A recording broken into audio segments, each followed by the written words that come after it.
بسم اللہ الرحمن الرحیم۔ شروع کرتا ہوں اللہ کے نام سے جو بے انتہا مہربان نہایت رحم کرنے والے ہیں۔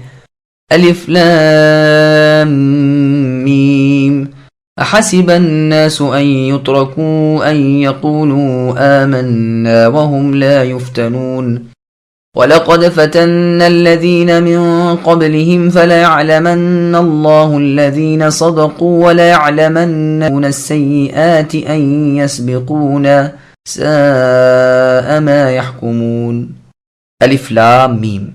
کیا لوگوں نے یہ گمان کر رکھا ہے کہ ان کے صرف اس دعوے پر کہ ہم ایمان لائے ہیں ہم انہیں بغیر آزمائے ہوئے ہی چھوڑ دیں گے؟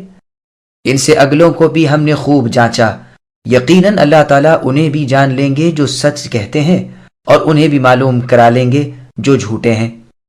کیا جو لوگ برائیاں کر رہے ہیں انہوں نے یہ سمجھ رکھا ہے کہ وہ ہمارے قابو سے باہر ہو جائیں گے؟ یہ لوگ کیسی بری تجویزیں کر رہے ہیں۔ سامعین اب آیتوں کی تفسیر سماعت کیجیے۔ مؤمنوں کا ابھی تو امتحان ہوگا۔ حروف مقطعہ یعنی الف لام میم حامیم وغیرہ جیسے حروف کی بحث سورہ بقرہ کے شروع میں گزر چکی ہے۔ پھر آگے اللہ فرماتے ہیں کہ یہ ناممکن کہ مؤمن کو بھی امتحان سے چھوڑ دیا جائے۔ چنانچہ سنن ترمذی میں ہے، رسول اللہ نے فرمایا کہ سب سے زیادہ سخت امتحان نبیوں کا ہوتا ہے، پھر صالح و نیک لوگوں کا، پھر ان سے کم درجے والے، پھر ان سے کم درجے والے۔ انسان کا امتحان اس کے دین کے اندازے پر ہوتا ہے۔ اگر وہ اپنے دین میں سخت ہے تو مصیبتیں بھی سخت نازل ہوتی ہیں۔ اسی مضمون کو اللہ نے سورہ آل عمران کی آیت نمبر 142 میں ذکر فرمایا، ام حسبتم ان تدخلوا الجنۃ ولما يعلم اللہ الذین جاہدوا منکم ويعلم الصابرین۔ کیا تم نے یہ گمان کر لیا ہے ایمان والو کہ تم یوں ہی جنت میں داخل کر دیے جاؤ گے، حالانکہ ابھی اللہ تعالیٰ نے یہ ظاہر نہیں کیا کہ تم میں سے صبر کرنے والے کون ہیں۔ اسی طرح سورہ براءہ سورہ بقرہ میں گزر چکا ہے کہ کیا تم نے یہ سوچ رکھا ہے کہ تم جنت میں یوں ہی چلے جاؤ گے اور اگلے لوگوں جیسے سخت امتحان کے موقع تم پر نہ آئیں گے کہ انہیں بھوک، دکھ، درد وغیرہ پہنچے، یہاں تک کہ رسول اور ان کے ساتھ کے ایماندار بول اٹھے کہ اللہ تعالیٰ کی مدد کہاں ہے۔ یہاں بھی فرمایا ان سے اگلے مسلمانوں کی بھی جانچ پڑتال کی گئی، انہیں بھی سرد و گرم چکھایا گیا، تاکہ جو اپنے دعوے میں سچے ہیں اور جو صرف زبانی دعوے کرتے ہیں ان میں تمیز ہو جائے۔ اس سے یہ نہ سمجھا جائے کہ اللہ تعالیٰ اسے جانتے نہ تھے، وہ ہر ہو چکی ہوئی بات کو اور ہر ہونے والی بات کو برابر جانتے ہیں۔ اس پر اہل سنہ کے تمام اماموں کا اجماع ہے۔ بس یہاں علم رویت یعنی دیکھنے کے معنی میں ہے۔ ابن عباس رضی اللہ عنہما سورہ سبا آیت نمبر 21 میں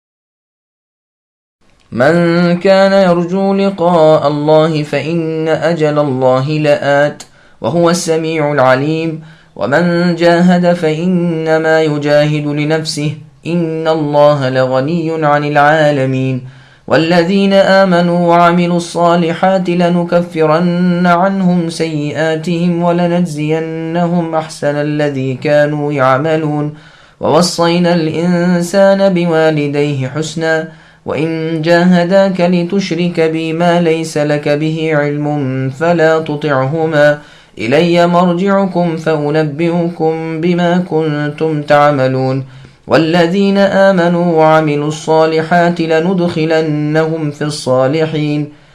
جسے اللہ کی ملاقات کی امید ہو پھر اللہ کا ٹھہرایا ہوا وقت یقیناً آنے والا ہے، وہ سب کی سننے والے سب کچھ جاننے والے ہیں۔ ہر ایک کوشش کرنے والا اپنے ہی بھلے کی کوشش کرتا ہے۔ ویسے تو اللہ تعالیٰ تمام جہان والوں سے بے نیاز ہے، اور جن لوگوں نے یقین کیا اور مطابق سنت کام کیے ہم ان کے تمام گناہوں کو ان سے دور کر دیں گے اور انہیں ان کے نیک اعمال کے بہترین بدلے دیں گے۔ ہم نے ہر انسان کو اپنے ماں باپ کے ساتھ حسن سلوک کرنے کی نصیحت کی ہے، ہاں اگر وہ یہ کوشش کریں کہ تو میرے ساتھ اسے شریک کر لے جس کا تجھے علم نہیں، تو ان کا کہنا نہ ماننا، تم سب کا لوٹنا میری ہی طرف ہے، پھر میں ہر اس چیز سے جو تم کرتے تھے تمہیں خبر دوں گا۔ جن لوگوں نے ایمان قبول کیا اور نیک کام کیے انہیں میں اپنے نیک بندوں میں شمار کر لوں گا۔ سامعین اب آیتوں کی تفصیل سماعت کیجیے۔ نیک کام کرنا بھی جہاد ہے۔ جنہیں آخرت کے بدلوں کی امید ہے اور اسے سامنے رکھ کر وہ نیکیاں کرتے ہیں، ان کی امیدیں پوری ہوں گی اور انہیں نہ ختم ہونے والے ثواب ملیں گے۔ اللہ تعالیٰ دعاؤں کے سننے والے اور کل کائنات کے جاننے والے ہیں۔ اللہ کا ٹھہرایا ہوا وقت ٹلتا نہیں۔ پھر آگے اللہ فرماتے ہیں، ہر نیک عمل کرنے والا اپنا ہی نفع کرتا ہے۔ اللہ تعالیٰ بندوں کے اعمال سے بے پرواہ ہیں۔ اگر سارے انسان متقی بن جائیں تو اللہ تعالیٰ کی سلطنت میں کوئی اضافہ نہیں ہو سکتا۔ حسن رحمہ اللہ فرماتے ہیں، جہاد تلوار چلانے کا ہی نام نہیں، انسان نیکیوں کی کوشش میں لگا رہے، یہ بھی ایک طرح کا جہاد ہے۔ اس میں شک نہیں کہ تمہاری نیکیاں اللہ کے کوئی کام نہیں آتی، لیکن پھر بھی اللہ کی یہ مہربانی ہے کہ وہ تمہیں نیکیوں پر بدلا دیتے ہیں۔ ان کی وجہ سے تمہاری برائیاں معاف فرما دیتے ہیں، چھوٹی سے چھوٹی نیکی کی قدر کرتے ہیں اور اس پر بڑے سے بڑا اجر دیتے ہیں۔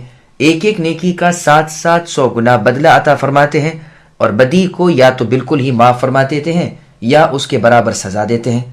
اللہ تعالیٰ ظلم سے پاک ہے، نیکیوں کو بڑھاتے ہیں اور اپنے پاس سے اجر عظیم دیتے ہیں۔ ایمانداروں کی سنت کے مطابق نیکیاں قبول فرماتے ہیں، ان کے گناہوں سے درگزر کرتے ہیں اور ان کے اچھے اعمال کا بدلہ عنایت فرماتے ہیں۔ ماں باپ کی مشروط یعنی شرط کے ساتھ اطاعت کرنا واجب ہے۔ پہلے اپنی توحید پر مضبوطی کے ساتھ کاربند رہنے کا اللہ نے حکم فرمایا، اب ماں باپ کے سلوک و احسان کا حکم دیتے ہیں، کیونکہ انہی سے انسان کا وجود ہوتا ہے۔ باپ خرچ کرتا ہے اور پرورش کرتا ہے، ماں محبت رکھتی ہے اور پالتی ہے۔ دوسری جگہ سورہ بنی اسرائیل کی آیت نمبر 23 میں اللہ نے فرمایا، وَقَضَى رَبُّكَ أَلَّا تَعْبُدُوا إِلَّا إِيَّاهُ وَبِالْوَالِدَيْنِ إِحْسَانًا الآیہ۔ اور اللہ تعالیٰ نے یہ فیصلہ کر لیا ہے کہ تم اللہ کے سوا کسی اور کی عبادت نہ کرو اور ماں باپ کی پوری اطاعت کرو۔ ان دونوں کا یا ان میں سے ایک کا بڑھاپے کا زمانہ آ جائے تو انہیں اف بھی نہ کہنا، ڈانٹ ڈپٹ تو کہاں کی، بلکہ ان کے ساتھ ادب سے کلام کرنا اور رحم کے ساتھ ان کے سامنے جھکے رہنا اور اللہ تعالیٰ سے ان کے لیے دعا کرنا کہ اے اللہ ان پر ایسا ہی رحم کیجئے جیسے یہ بچپن میں مجھ پر کیا کرتے تھے۔ لیکن ہاں یہ خیال رہے کہ اگر یہ لوگ شرک کی طرف تجھے بلائیں تو ان کا کہنا نہ ماننا۔ سمجھ لو کہ ایک دن تمہیں میرے سامنے کھڑا ہونا ہے، اس وقت میں اپنی عبادت کا اور میرے فرمان کے تحت ماں باپ کی اطاعت کرنے کا بدلہ دوں گا اور نیک لوگوں کے ساتھ حشر کروں گا۔ اگر تم نے اپنے ماں باپ کی وہ باتیں نہیں مانی جو میرے احکام کے خلاف نہیں، تو وہ خواہ کیسے ہی ہوں میں تمہیں ان سے الگ کر لوں گا، کیونکہ قیامت کے دن انسان اس کے ساتھ ہوگا جسے وہ دنیا میں چاہتا تھا۔ اسی لیے اس کے بعد ہی فرمایا کہ ایمان والوں اور نیک عمل والوں کو میں اپنے صالح بندوں میں ملا دوں گا۔ چنانچہ صحیح مسلم اور سنن ترمذی میں سعد بن ابی وقاص رضی اللہ عنہ سے مروی ہے، فرماتے ہیں میرے بارے میں 4 آیت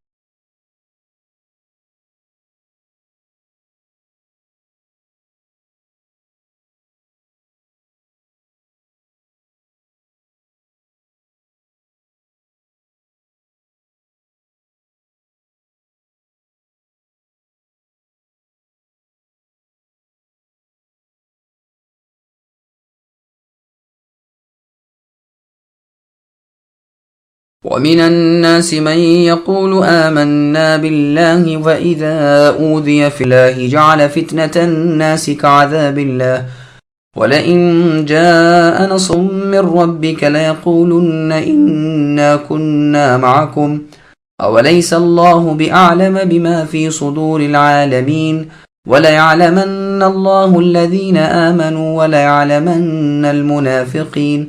اور بعض لوگ ایسے بھی ہیں جو زبان کہتے ہیں کہ ہم ایمان لائے ہیں، لیکن جب اللہ کی راہ میں کوئی مشکل ان پر آ پڑتی ہے تو لوگوں کی ایذا دہی کو اللہ تعالیٰ کے عذاب کی طرح بنا لیتے ہیں۔ ہاں اگر اللہ کی مدد آ جائے تو پکار اٹھتے ہیں کہ ہم تو تمہارے ساتھ ہی ہیں۔ کیا دنیا جہان کے دلوں میں جو کچھ ہے اس سے اللہ تعالیٰ دانا نہیں ہے؟ جو لوگ ایمان لائے اللہ انہیں بھی جان کر رہیں گے اور منافقوں کو بھی جان کر ہی رہیں گے۔ سامعین اب آیتوں کی تفسیر سماعت کیجیے۔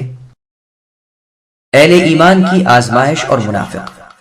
ان منافقوں کا ذکر ہو رہا ہے جو زبانی ایمانی دعوے کر لیتے ہیں، لیکن جہاں مخالفین کی طرف سے کوئی دکھ پہنچا یہ اسے رب کا عذاب سمجھ کر مرتد ہو جاتے ہیں، دین سے پھر جاتے ہیں۔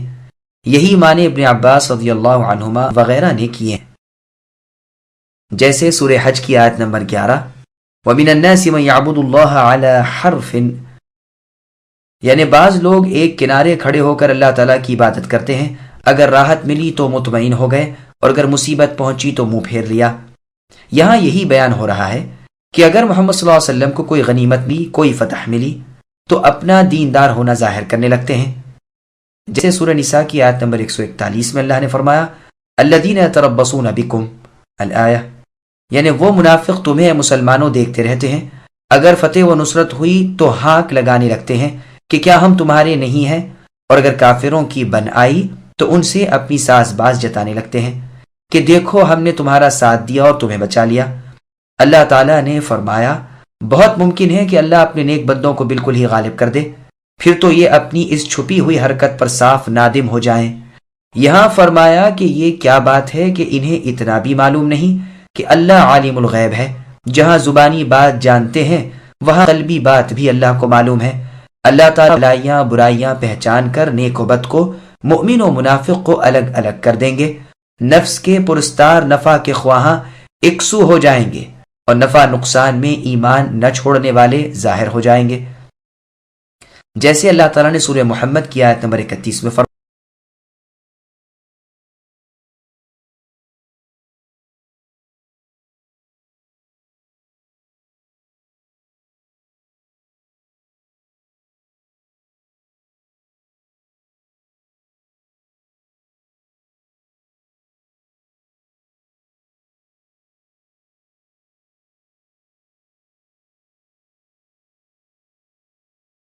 وقال الذين كفروا للذين آمنوا اتبعوا سبيلنا ولنحمل خطاياكم وما هم بحاملين من خطاياهم من شيء إنهم لكاذبون وَلَيَحْمِلُنَّ أَثْقَالَهُمْ وَأَثْقَالًا مَعَ أَثْقَالِهِمْ تم ہماری راہ کی تابع داری کرو، تمہارے گناہ ہم اٹھا لیں گے، حالانکہ وہ ان کے گناہوں میں سے کچھ بھی نہیں اٹھانے کے، یہ تو محض جھوٹے ہیں۔ البتہ یہ اپنے بوجھ ڈھولیں گے اور اپنے بوجھوں کے ساتھ ہی اور بوجھ بھی، اور جو کچھ افترا پردازیاں کر رہے ہیں ان سب کی بابت ان سے باس پرس کی جائے گی۔ سامعین اب ان آیتوں کی تفصیل سماعت کیجیے۔ اعمال ہی کام آئیں گے اور وہ بھی نیک۔ کفار قریش مسلمانوں کو بہکانے کے لیے ان سے یہ بھی کہتے تھے کہ تم ہمارے مذہب یعنی کفر و شرک پر عمل کرو، اگر اس میں کوئی گناہ ہو تو وہ ہم پر۔ حالانکہ یہ اصولاً غلط ہے کہ کسی کا بوجھ کوئی اٹھائے، یہ بالکل دروغ گو ہیں۔ کوئی اپنے قرابت دار کے گناہ بھی اپنے اوپر نہیں لے سکتا، دوست کو اس دن نہ پوچھے گا۔ ہاں یہ لوگ اپنے گناہوں کے بوجھ اٹھائیں گے اور جنہیں انہوں نے گمراہ کیا ہے ان کے بوجھ بھی ان پر لادے جائیں گے، مگر وہ گمراہ شدہ لوگ ہلکے نہ ہوں گے، ان کا بوجھ ان پر ہے، جیسے اللہ تعالیٰ نے سورہ نحل کی آیت نمبر 25 میں فرمایا لِيَحْمِلُوا أَوْزَارَهُمْ الآیہ، یعنی یہ کفار و مشرکین اپنے بوجھ اٹھائیں گے اور جنہیں بہکایا تھا ان کے بہکانے کا گناہ بھی ان پر ہوگا۔ صحیح مسلم نے سنن نبی داؤد کی حدیث میں ہے، رسول اللہ نے فرمایا کہ جو ہدایت کی طرف لوگوں کو دعوت دے، قیامت تک جو لوگ اس پر چلیں گے ان سب کو جتنا ثواب ہوگا اتنا ہی اس ایک کو ہوگا، لیکن ان کے ثوابوں میں سے گھٹ کر نہیں۔ اسی طرح جس نے برائی پھیلائی اس پر جو بھی عمل پیرا ہوں ان سب کو جتنا گناہ ہوگا اتنا ہی اس ایک کو ہوگا، لیکن ان کے گناہوں میں کوئی کمی نہیں ہوگی۔ صحیح بخاری نے، صحیح مسلم، ترمذی، سنن ابن ماجہ وغیرہ میں حدیث ہے، رسول اللہ نے فرمایا کہ زمین پر جتنی خون ریزیاں ہوتی ہیں، آدم علیہ السلام کا وہ لڑکا جس نے اپنے بھائی کو ناحق قتل کر دیا تھا اس پر اس خون کا وبال پڑتا ہے، اس لیے کہ قتل بیجا اسی سے شروع ہوا۔ اس کے تمام بہتان، جھوٹ، افترا کی ان سے بروز قیامت باس پرس ہوگی۔ ابو امامہ رضی اللہ عنہ فرماتے ہیں کہ رسول اللہ صلی اللہ علیہ وسلم نے اللہ کی تمام رسالت پہنچا دی۔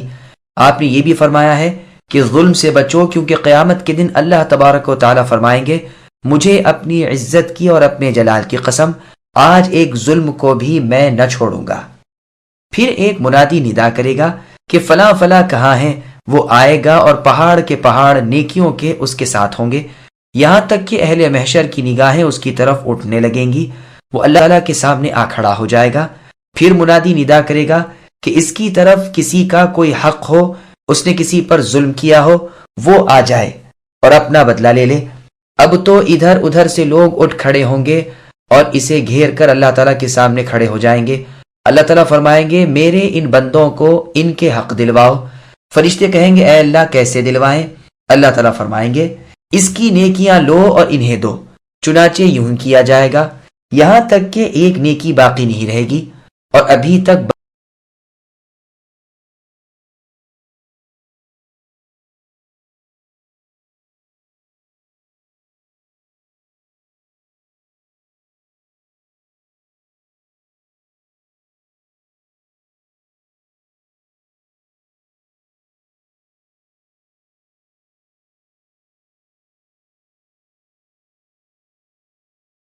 وَلَقَدْ أَرْسَلْنَا نُوحًا إِلَىٰ قَوْمِهِ فَلَبِثَ فِيهِمْ أَلْفَ سَنَةٍ إِلَّا 50 عَامًا فَأَخَذَهُمُ الطُّوفَانُ وَهُمْ ظَالِمُونَ فَأَنجَيْنَاهُ وَأَصْحَابَ السَّفِينَةِ وَجَعَلْنَاهَا آيَةً لِلْعَالَمِينَ۔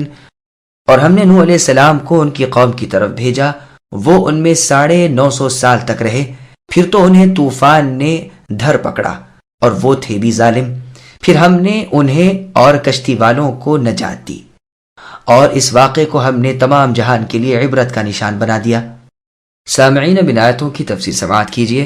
نوح علیہ السلام کا لمبی مدت واز کرنا، اس میں نبی صلی اللہ علیہ وسلم کی تسلی ہے۔ آپ کو خبر دی جاتی ہے کہ نوح علیہ السلام اتنی لمبی مدت تک اپنی قوم کو اللہ کی طرف بلاتے رہے، دن رات پوشیدہ اور ظاہر ہر طرح آپ نے انہیں اللہ تعالیٰ کی دین کی دعوت دی، لیکن وہ اپنی سرکشی اور گمراہی میں ہی بڑھتے گئے۔ بہت ہی کم لوگ آپ پر ایمان لائے۔ آخرکار اللہ کا غضب ان پر بصورت طوفان آیا اور انہیں تہس نہس کر دیا۔ تو اے پیغمبر آخر الزمان محمد صلی اللہ علیہ وسلم، آپ اپنی قوم کی اس تکذیب کو نیا خیال نہ کریں، آپ اپنے دل کو رنجیدہ نہ کریں۔ ہدایت و ضلالت اللہ تعالیٰ کے ہاتھ میں ہے۔ جن لوگوں کا جہنم میں جانا طے ہو چکا ہے انہیں تو کوئی بھی ہدایت نہیں دے سکتا۔ تمام نشانیاں گو دیکھ لیں لیکن انہیں ایمان نصیب نہیں ہوگا۔ بالآخر جیسے نوح علیہ السلام کو نجات ملی اور قوم ڈوب گئی، اسی طرح آخر میں غلبہ آپ کا ہے اور آپ کے مخالفین پست ہوں گے۔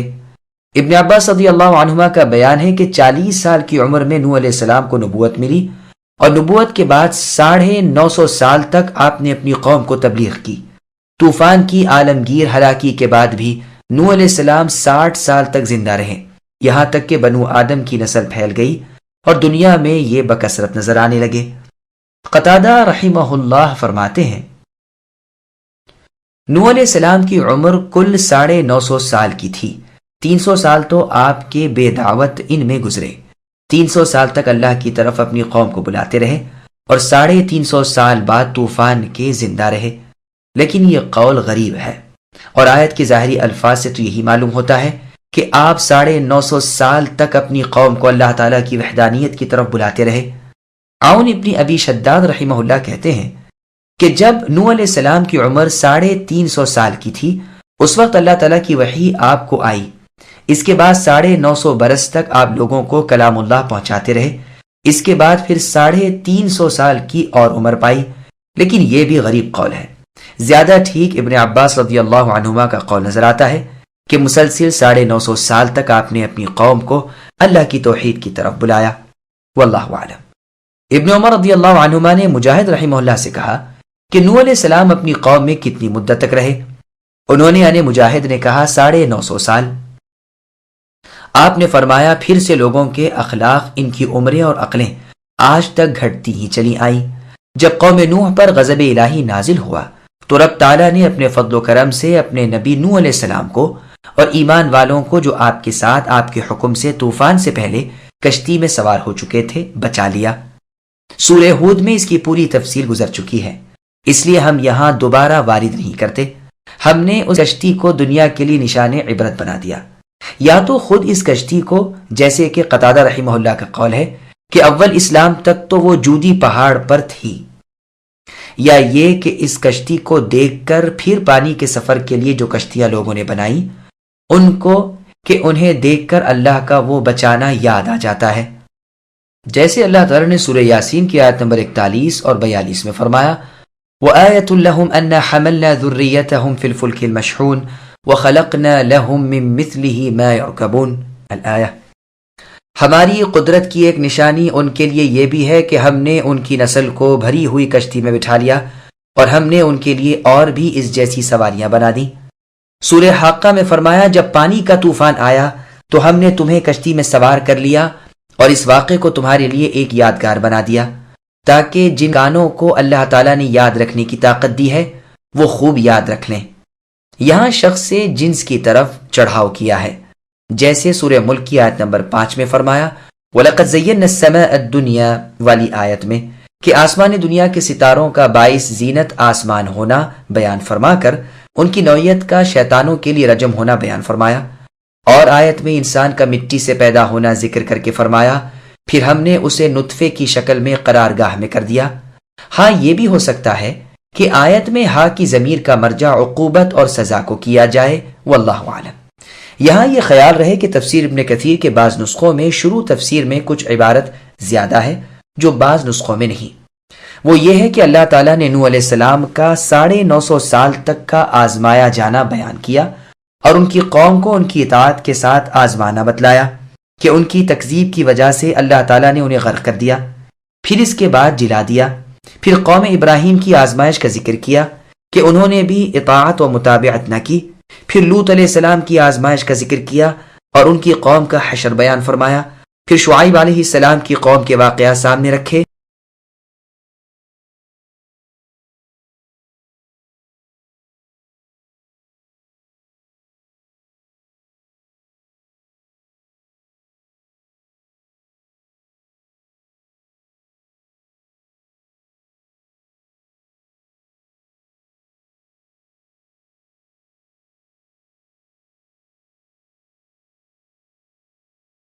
وإبراهيم إذ قال لقومه اعبدوا الله واتقوه ذلكم خير لكم إن كنتم تعلمون إنما تعبدون من دون الله أوثانا وتخلقون إفكا إن الذين تعبدون من دون الله لا يملكون لكم رزقا فابتغوا عند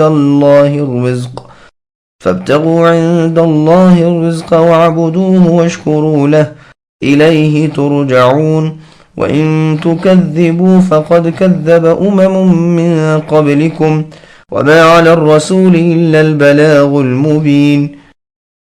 ابراہیم علیہ السلام نے بھی اپنی قوم سے فرمایا کہ اللہ تعالیٰ کی عبادت کرو، اللہ سے ڈرتے رہو، اگر تم میں دانائی ہے تو یہی تمہارے لیے بہتر ہے۔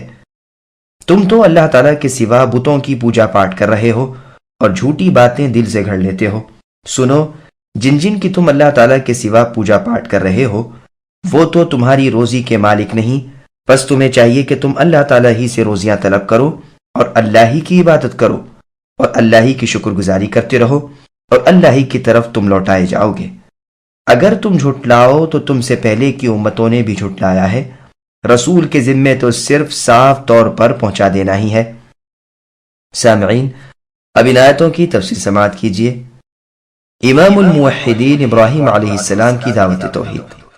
امام الموحدین ابو المرسلین خلیل اللہ ابراہیم علیہ السلام کا بیان ہو رہا ہے کہ انہوں نے اپنی قوم کو توحید الہی کی دعوت دی، ریاکاری سے بچنے اور دل میں پرہیزگاری قائم کرنے کا حکم دیا، اللہ کی نعمتوں پر شکر گزاری کرنے کو فرمایا اور اس کا نفع بھی بتلایا کہ دنیا آخرت کی برائیاں اس سے دور ہو جائیں گی اور دونوں جہان کی نعمتیں اسے مل جائیں گی۔ ساتھ ہی انہیں بتلایا کہ جن بتوں کی تم پرستش کر رہے ہو یہ تو بے ضرر اور بے نفع ہیں، تم نے آپ ہی ان کے نام اور ان کے اجسام تراش لیے ہیں، وہ تو تمہاری طرح مخلوق ہیں بلکہ تم سے بھی کمزور ہیں، وہ تو تمہاری روزیوں کے بھی مختار نہیں، اللہ تعالیٰ ہی سے روزیاں طلب کرو۔ اسی حصر کے ساتھ سورہ فاتحہ کی آیت نمبر 4 ایاک نعبد و ایاک نستعین بھی ہے کہ ہم سب اے اللہ آپ ہی کی عبادت کرتے ہیں اور آپ ہی سے مدد چاہتے ہیں۔ یہی آسیہ رضی اللہ عنہا کی دعا میں ہے، جیسا کہ سورہ تحریم کی آیت نمبر 11 میں ہے رب ابن لی عندک بیتا فی الجنتی، کہ اے میرے پروردگار میرے لیے اپنے پاس ہی جنت میں مکان بنائیے۔ چونکہ اللہ کے سوا کوئی رزق نہیں دے سکتا اس لیے تم اللہ ہی سے روزیاں طلب کرو، اور جب اللہ کی روزیاں کھاؤ تو اللہ کے سوا دوسرے کی عبادت بھی نہ کرو، اللہ کی نعمتوں کا شکر بھی بجا لاؤ، تم میں سے ہر ایک اللہ ہی کی طرف لوٹنے والا ہے۔ اللہ تعالیٰ ہر عمل کرنے والے کو اس کے عمل کا بدلہ دیں گے۔ دیکھو مجھے جھوٹا کہہ کر خوش نہ ہو لو، نظریں ڈالو کہ تم سے پہلے جنہوں نے نبیوں کو جھوٹ کی طرف منسوخ کیا تھا ان کی کیسی درگت ہوئی۔ یاد رکھو نبیوں کا کام صرف پیغام الہی پہنچا دینا ہے، ہدایت عدم ہدایت اللہ تعالیٰ کے ہاتھ ہے۔ اپنے تئیں سعادت مندوں میں بناؤ، بدبختوں میں شامل نہ کرو۔ قتادہ رحمہ اللہ تو فرماتے ہیں اس میں محمد صلی اللہ علیہ وسلم کی مزید تشفی کی گئی ہے۔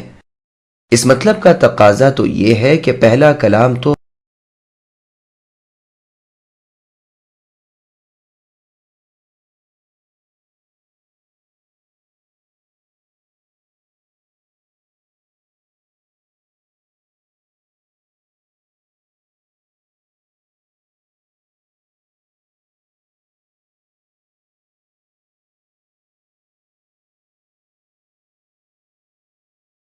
أولم يروا كيف يبدئ الله الخلق ثم يعيده إن ذلك على الله يسير قل سيروا في الأرض فانظروا كيف بدأ الخلق ثم الله ينشئ النشأة الآخرة إن الله على كل شيء قدير يعذب من يشاء ويرحم من يشاء وإليه تقلبون وما أنتم بمعجزين في الأرض ولا في السماء وما لكم من دون الله من ولي ولا نصير والذين كفروا بآيات الله ولقائه أولئك يئسوا من رحمتي وأولئك لهم عذاب أليم۔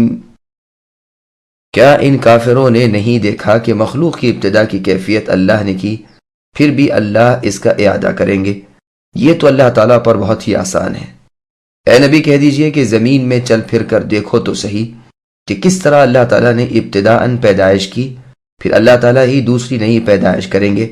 اللہ تعالیٰ ہر چیز پر قادر ہے، جسے چاہے عذاب کرے، جس پر چاہے رحم کرے، سب اللہ ہی کی طرف لوٹائے جائیں گے۔ تم نہ تو زمین میں اللہ تعالیٰ کو عاجز کر سکتے ہو، نہ آسمان میں، نہ اللہ تعالیٰ کے سوا تمہارے کوئی ولی ہیں نہ مددگار۔ جو لوگ اللہ تعالیٰ کی آیتوں اور اللہ کی ملاقات کو بھلاتے ہیں وہ میری رحمت سے نا امید ہو جائیں اور ان کے لیے دردناک عذاب ہیں۔ سامعین اب ان آیتوں کی تفصیل سماعت کریں۔ آدم سے وجود بخشنے والے اللہ تعالیٰ ہی عبادت کے لائق ہیں۔ دیکھتے ہیں کہ وہ کچھ نہ تھے، پھر اللہ تعالیٰ نے پیدا کر دیا، لیکن تاہم مر کر جینے کے قائل نہیں، حالانکہ اس پر کسی دلیل کی ضرورت نہیں۔ جو ابتداءً پیدا کر سکتا ہے اس پر دوبارہ پیدا کرنا بہت ہی آسان ہے۔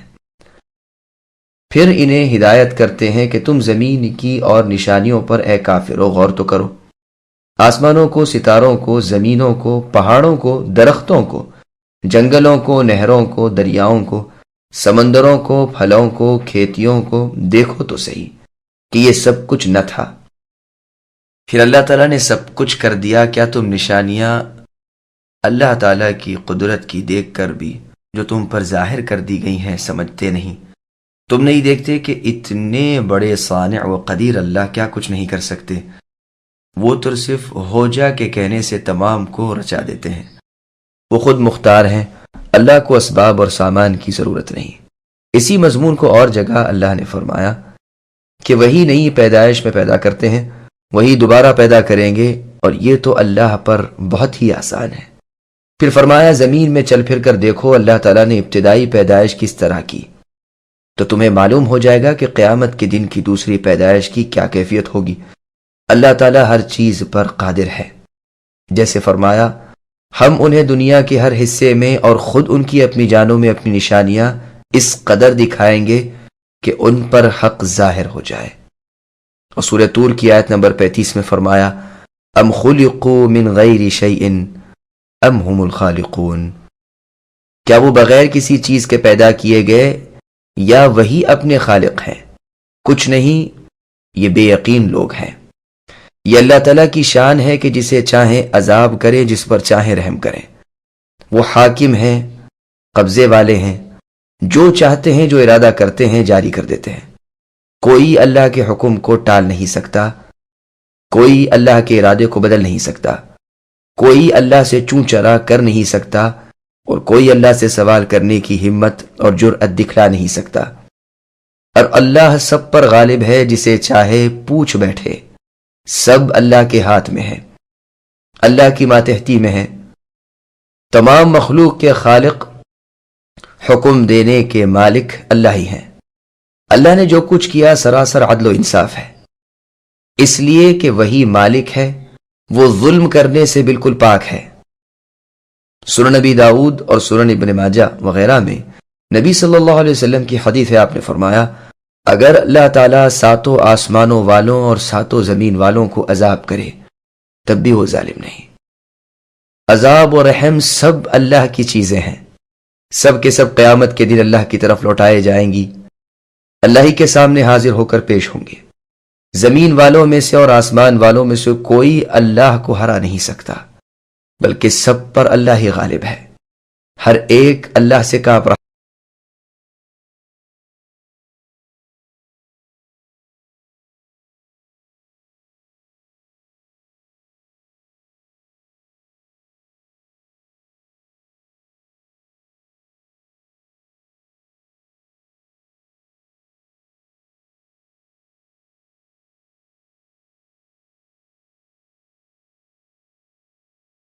فما كان جواب قومه إلا أن قالوا اقتلوه أو حرقوه فأنجاه الله من النار إن في ذلك لآيات لقوم يؤمنون وقال إنما اتخذتم من دون الله أوثانا مودة بينكم في الحياة الدنيا ثم يوم القيامة يكفر بعضكم ببعض ويلعن بعضكم بعضا وَمَأْوَاكُمُ النَّارُ وَمَا لَكُم مِّن نَّاصِرِينَ۔ ابراہیم علیہ السلام کی قوم کا جواب بجز اس کے آپ کے سامنے کچھ نہ تھا کہ کہنے لگے کہ اسے یعنی ابراہیم کو مار ڈالو یا اسے جلا دو۔ آخر اللہ تعالیٰ نے انہیں آگ سے بچا لیا۔ اس میں ایماندار لوگوں کے لیے تو بہت سی نشانیاں ہیں۔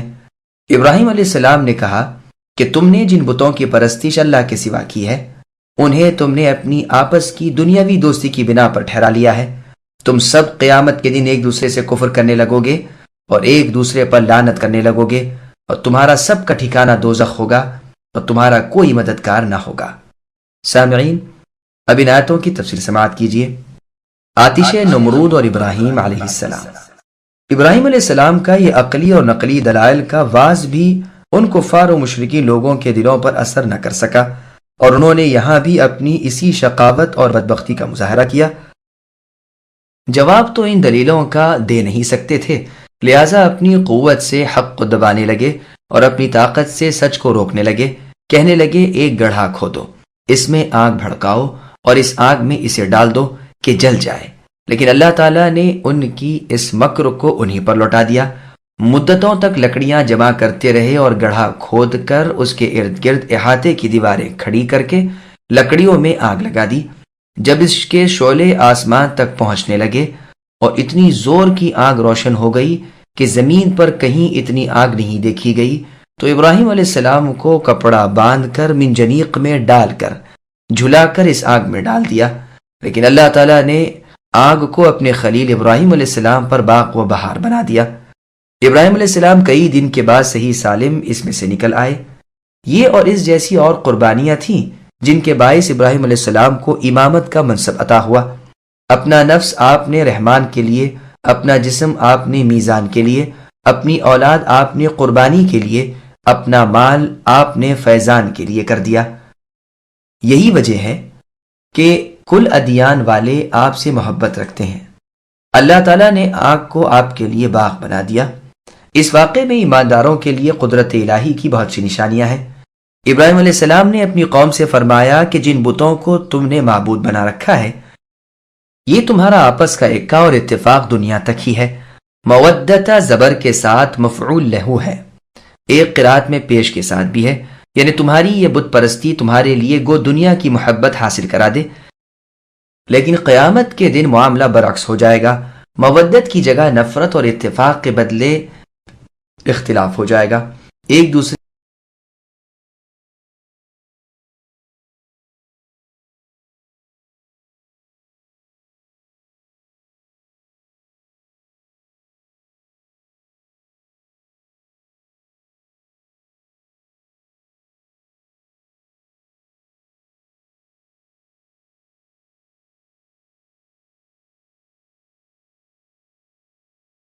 فآمن له لوط وقال إني مهاجر إلى ربي إنه هو العزيز الحكيم ووهبنا له إسحاق ويعقوب وجعلنا في ذريته النبوة والكتاب وآتيناه أجره في الدنيا وإنه في الآخرة لمن الصالحين۔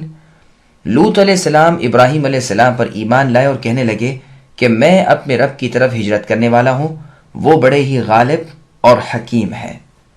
ہم نے ابراہیم کو اسحاق و یعقوب عطا فرمایا اور ہم نے نبوت اور کتاب ان کی اولاد میں کر دی، اور ہم نے دنیا میں بھی اسے ثواب دیا اور آخرت میں وہ صالح لوگوں میں سے ہے۔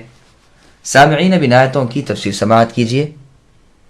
ابراہیم علیہ السلام اور لوط علیہ السلام، کہا جاتا ہے کہ لوط علیہ السلام ابراہیم علیہ السلام کے بھتیجے تھے۔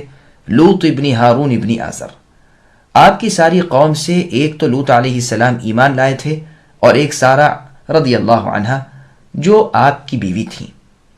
ایک روایت میں ہے کہ جب آپ کی بیوی صاحبہ کو اس ظالم بادشاہ نے اپنے سپاہیوں کے ذریعے اپنے پاس بلوایا تو ابراہیم علیہ السلام نے کہا تھا کہ دیکھو، میں نے اپنا رشتہ تم سے بھائی بہن کا بتلایا ہے، تم بھی یہی کہنا، کیونکہ اس وقت دنیا پر میرے اور تمہارے سوا کوئی مومن نہیں۔ یہ روایت بخاری اور مسلم کی ہے۔ تو ممکن ہے کہ اس سے مراد یہ ہو کہ کوئی شوہر بیوی ہمارے سوا ایماندار نہیں۔ لوط علیہ السلام آپ پر ایمان تو لائے تھے، مگر اسی وقت ہجرت کر کے شام چلے گئے تھے، پھر اہل سدوم کی طرف نبی بنا کر بھیج دیے گئے تھے، جیسا کہ بیان گزرا اور آئے گا انشاءاللہ۔ ہجرت کا ارادہ یا تو لوط علیہ السلام نے ظاہر فرمایا، کیونکہ ضمیر کا مرجع اقرب تو یہی ہے، یا ابراہیم علیہ السلام نے، جیسے کہ ابن عباس رضی اللہ عنہما اور ضحاک رحمہ اللہ کا بیان ہے۔ تو گویا لوط علیہ السلام کے ایمان لانے کے بعد آپ نے اپنی قوم سے دستبرداری کر لی اور اپنا ارادہ ظاہر کیا کہ اور کسی جگہ جاؤں، شاید وہاں والے اللہ والے بن جائیں۔ عزت اللہ تعالیٰ کی اور اللہ کے رسول اور مؤمنوں کی ہے، حکمت والے اقوال، افعال، تقدیر اور شریعت اللہ کی ہے۔ قتادہ رحمہ اللہ فرماتے ہیں لوط علیہ السلام کوفے سے ہجرت کر کے شام کے ملک کی طرف گئے۔ چنانچہ تفسیر ابن جریر طبری میں حدیث ہے کہ ہجرت کے بعد کی ہجرت ابراہیم علیہ السلام کی ہجرت گاہ کی طرف ہوگی۔ اس وقت زمین پر بدترین لوگ باقی رہ جائیں گے، جنہیں زمین تھوک دے گی اور اللہ تعالیٰ ان سے نفرت کریں گے اور انہیں آگ، سوروں اور بندروں کے ساتھ ہکاتی پھرے گی، راتوں کو دنوں کو انہی کے ساتھ رہے گی اور ان کی جھڑن کھاتی رہے گی۔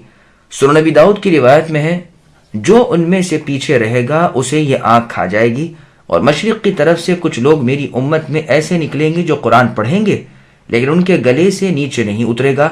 ان کے ایک جتھے کے خاتمے کے بعد دوسرا گروہ کھڑا ہوگا، یہاں تک کہ آپ نے 20 سے بھی زیادہ بار اسے دہرایا، یہاں تک کہ انہی کے آخری گروہ میں دجال نکلے گا۔ پھر آگے اللہ نے فرمایا ہم نے ابراہیم علیہ السلام کو اسحاق نامی بیٹا دیا اور اسحاق کو یعقوب نامی بیٹا، جیسے فرمان ہے کہ جب خلیل الرحمن ابراہیم علیہ السلام نے اپنی قوم کو اور ان کے معبودوں کو چھوڑ دیا تو اللہ تعالیٰ نے آپ کو اسحاق و یعقوب علیہ السلام دیا اور ہر ایک کو نبی بنایا۔ اس میں یہ بھی اشارہ ہے کہ پوتا بھی آپ کی موجودگی میں ہو جائے گا۔ اسحاق بیٹے تھے اور یعقوب علیہ السلام پوتے تھے۔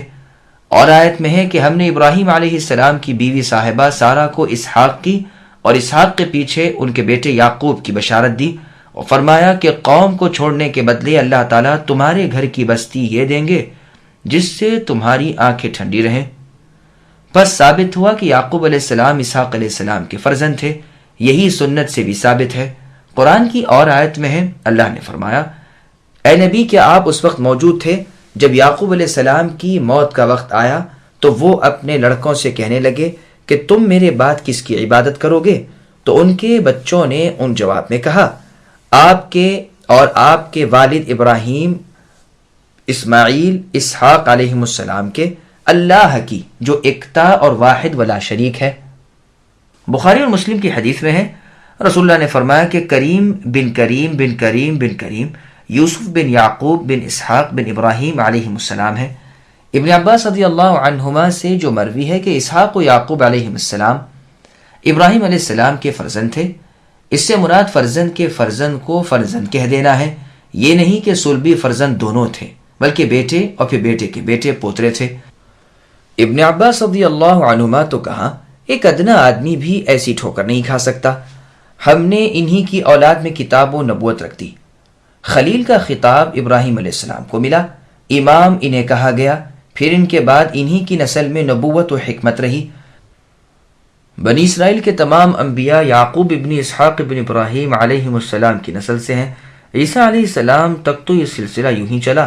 بنی اسرائیل کے اس آخری پیغمبر نے اپنی امت کو صاف کہہ دیا کہ میں تمہیں نبی عربی قریشی ہاشمی خاتم الرسل سید اولاد آدم کی بشارت دیتا ہوں، یعنی محمد صلی اللہ علیہ وسلم کی، جنہیں اللہ تعالیٰ نے چن لیا ہے۔ آپ اسماعیل علیہ السلام کی نسل میں سے تھے۔ اسماعیل علیہ السلام کی اولاد میں سے رسول اللہ صلی اللہ علیہ وسلم کے سوا اور نبی نہیں ہوا، علیہ افضل الصلاۃ والتسلیم۔ ہم نے انہیں دنیا کے ثواب بھی دیے اور آخرت کی نیکیاں بھی عطا فرمائیں۔ دنیا میں رزق وسیع، جگہ پاک، بیوی نیک، سیرت جمیل اور ذکر حسن دیا۔ ساری دنیا کے دلوں میں آپ کی محبت ڈال دی، باوجود یہ کہ اپنی اطاعت کی توفیق روز بروز اور زیادہ دی۔ کامل اطاعت گزاری کی توفیق کے ساتھ دنیا کی بھلائیاں بھی عطا فرمائیں اور آخرت میں بھی صالحین میں رکھا۔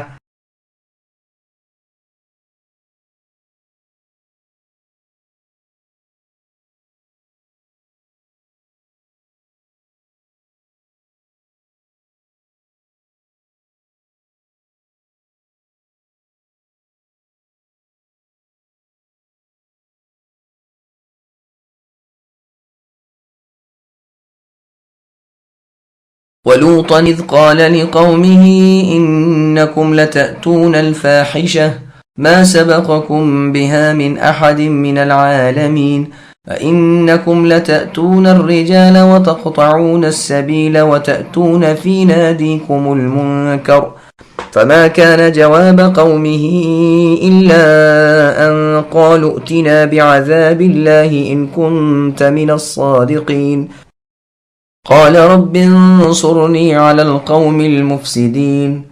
اور لوط علیہ السلام کا بھی اے نبی ذکر کیجئے، جبکہ انہوں نے اپنی قوم سے فرمایا کہ تم تو اس بدکاری پر اتر آئے ہو جسے تم سے پہلے دنیا بھر میں کسی نے نہیں کیا۔ کیا تم مردوں کے پاس آتے ہو اور راستے بند کرتے ہو اور اپنی عام مجلسوں میں بے حیائیوں کے کام کرتے ہو؟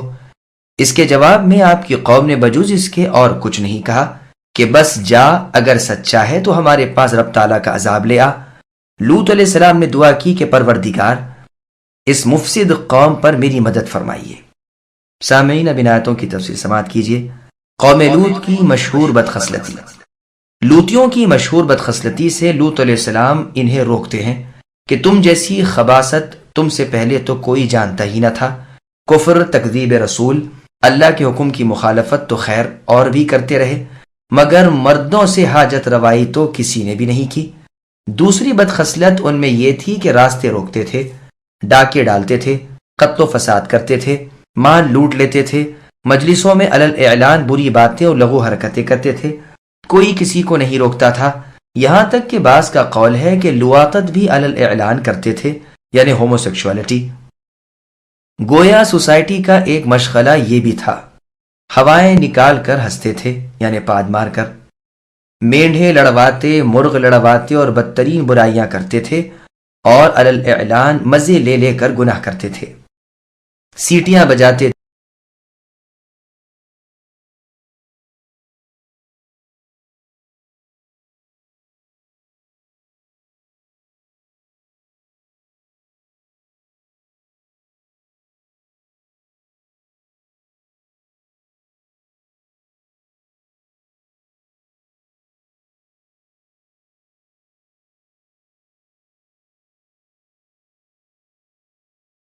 ولما جاءت رسولنا إبراهيم بالبشرى قالوا إنا مهلكو أهل هذه القرية إن أهلها كانوا ظالمين قال إن فيها لوطا قالوا نحن أعلم بمن فيها لننجينه وأهله إلا امرأته كانت من الغابرين ولما أن جاءت رسلنا لوطا سيء بهم وضاق بهم ذرعا وقالوا لا تخف ولا تحزن إنا منجوك وأهلك إلا امرأتك كانت من الغابرين إنا منزلون على أهل هذه القرية رجزا من السماء بما كانوا يفسقون وَلَقَدْ تَرَكْنَا مِنْهَا آيَةً بَيِّنَةً لِقَوْمٍ يَعْقِلُونَ۔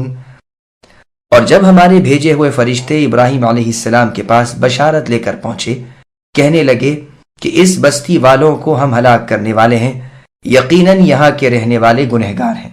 ابراہیم علیہ السلام کہنے لگے اس میں تو لوط ہیں۔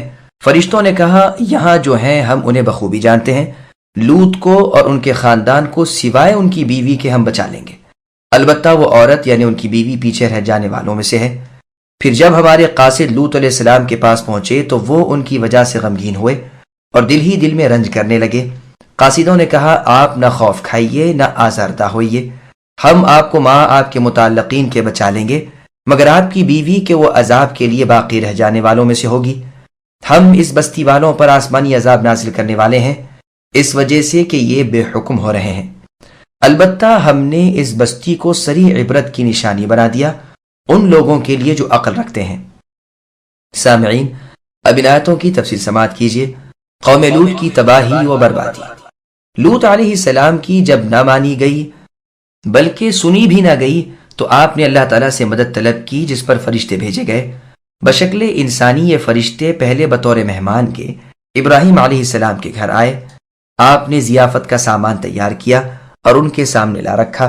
جب دیکھا کہ انہیں اس کی رغبت نہیں تو دل ہی دل میں ابراہیم علیہ السلام خوف زدہ ہو گئے، تو فرشتوں نے ان کی دلجوئی شروع کی اور خبر دی کہ ایک نیک بچہ ان کے ہاں پیدا ہوگا۔ سارہ رضی اللہ عنہا ابراہیم علیہ السلام کی جو بیوی تھیں، جو وہاں موجود تھیں، یہ سن کر تعجب کرنے لگیں، جیسے کہ سورہ ہود اور سورہ حجر میں مفصل تفسیر گزر چکی ہے۔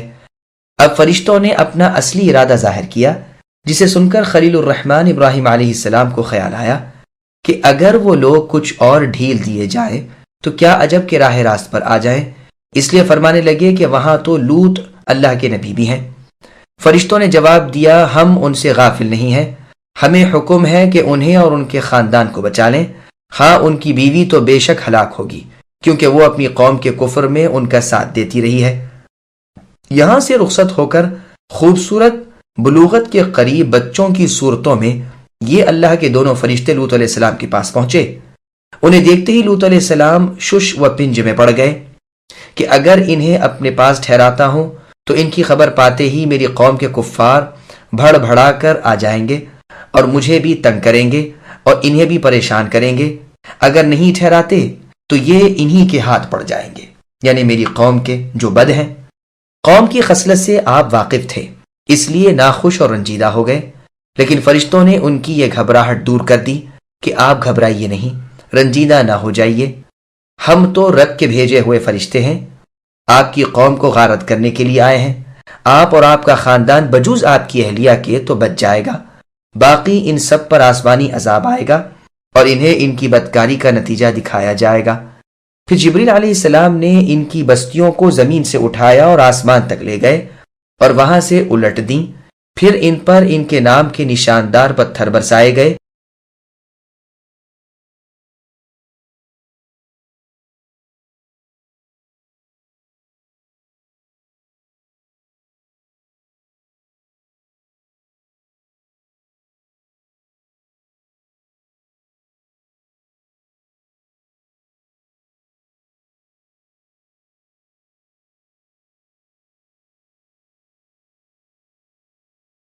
وَإِلَى مَدْيَنَ أَخَاهُمْ شُعَيْبًا فَقَالَ يَا قَوْمِ اعْبُدُوا اللَّهَ وَارْجُوا الْيَوْمَ الْآخِرَ وَلَا تَعْثَوْا فِي الْأَرْضِ مُفْسِدِينَ فَكَذَّبُوهُ فَأَخَذَتْهُمُ الرَّجْفَةُ فَأَصْبَحُوا فِي دَارِهِمْ جَاثِمِينَ۔ مدین کی طرف ہم نے ان کے بھائی شعیب علیہ السلام کو بھیجا، انہوں نے کہا اے میری قوم کے لوگوں، اللہ تعالیٰ کی عبادت کرو، قیامت کے دن کی توقع رکھو اور زمین میں فساد نہ کرتے پھرو۔ مگر ان کی قوم والوں نے جھٹلایا، آخر انہیں زلزلے نے پکڑ لیا اور وہ اپنے گھروں میں بیٹھے کے بیٹھے مردہ ہو کر رہ گئے۔ سامعین، اب آیتوں کی تفصیل سماعت کیجیے۔ اہل مدین کا حال۔ اللہ تعالیٰ کے بندے اور اللہ کے سچے رسول شعیب علیہ السلام نے مدین میں اپنی قوم کو واعظ کیا انہیں اللہ وحدہ لا شریک لہ کی عبادت کا حکم دیا، انہیں اللہ تعالیٰ کے عذابوں سے اور اللہ کی سزاؤں سے ڈرایا، انہیں قیامت کے ہونے کا یقین دلا کر فرمایا کہ اس دن کے لیے کچھ تیاریاں کر لو، اس دن کا خیال رکھو، لوگوں پر ظلم و زیادتی نہ کرو، اللہ کی زمین میں فساد نہ کرو، برائیوں سے الگ رہو۔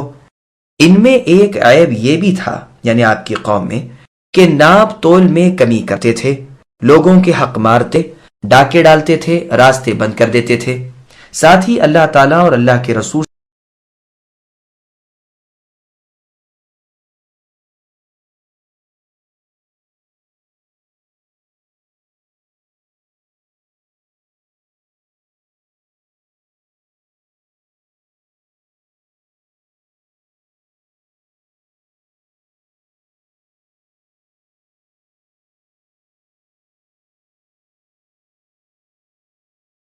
وعادا وثمود وقد تبين لكم من مساكنهم وزين لهم الشيطان أعمالهم فصدهم عن السبيل وكانوا مستبصرين وقارون وفرعون وهامان ولقد جاءهم موسى بالبينات فاستكبروا في الأرض وما كانوا سابقين وكلا أخذنا بذنبه ومنهم من أرسلنا عليه حاصبا ومنهم من أخذته الصيحة ومنهم من خسفنا به الأرض ومنهم من أغرقنا وما كان الله ليظلمهم ولكن كانوا أنفسهم يظلمون۔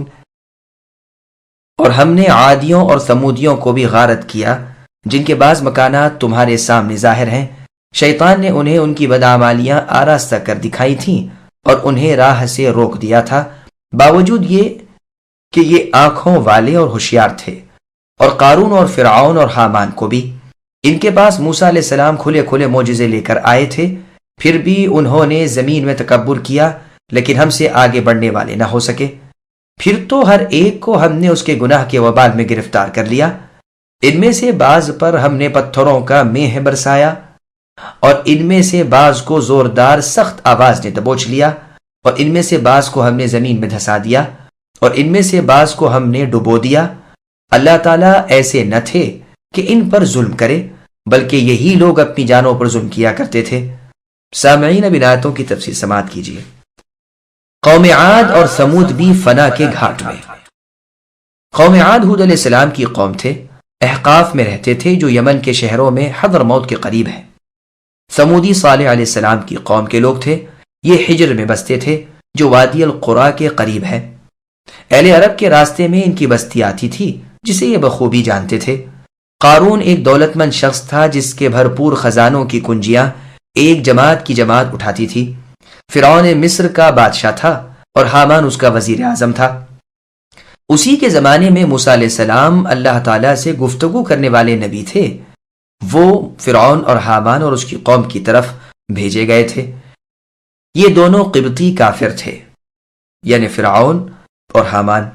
جب ان کی سرکشی حد سے گزر گئی، اللہ تعالیٰ کی توحید کے منکر ہو گئے، رسولوں کو ایذائیں دیں اور ان کی نہ مانی، تو اللہ تعالیٰ نے ان سب کو طرح طرح کے عذابوں سے ہلاک کیا۔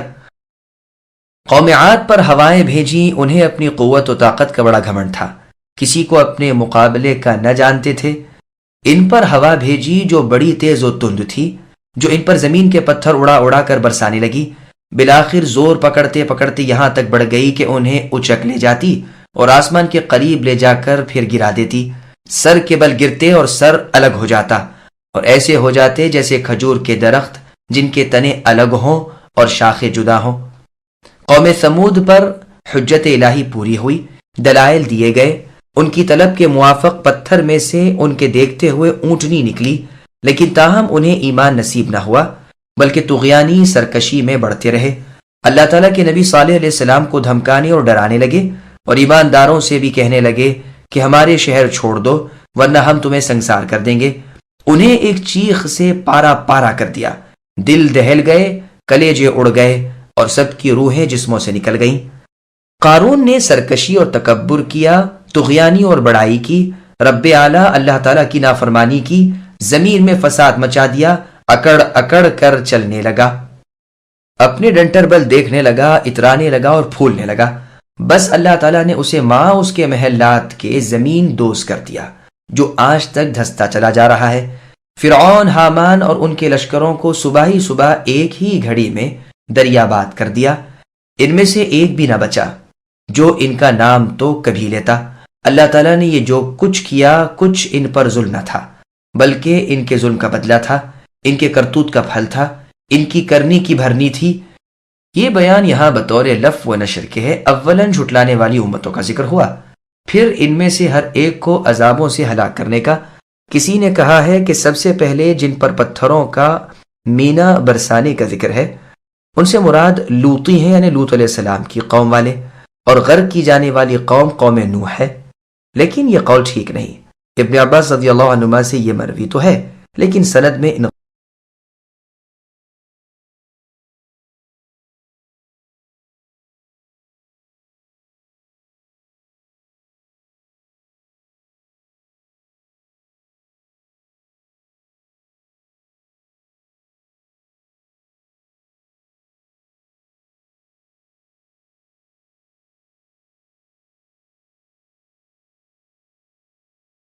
مثل الذين اتخذوا من دون الله أولياء كمثل العنكبوت اتخذت بيتا وإن أوهن البيوت لبيت العنكبوت لو كانوا يعلمون إن الله يعلم ما يدعون من دونه من شيء وهو العزيز الحكيم وتلك الأمثال نضربها للناس وما يعقلها إلا العالمون۔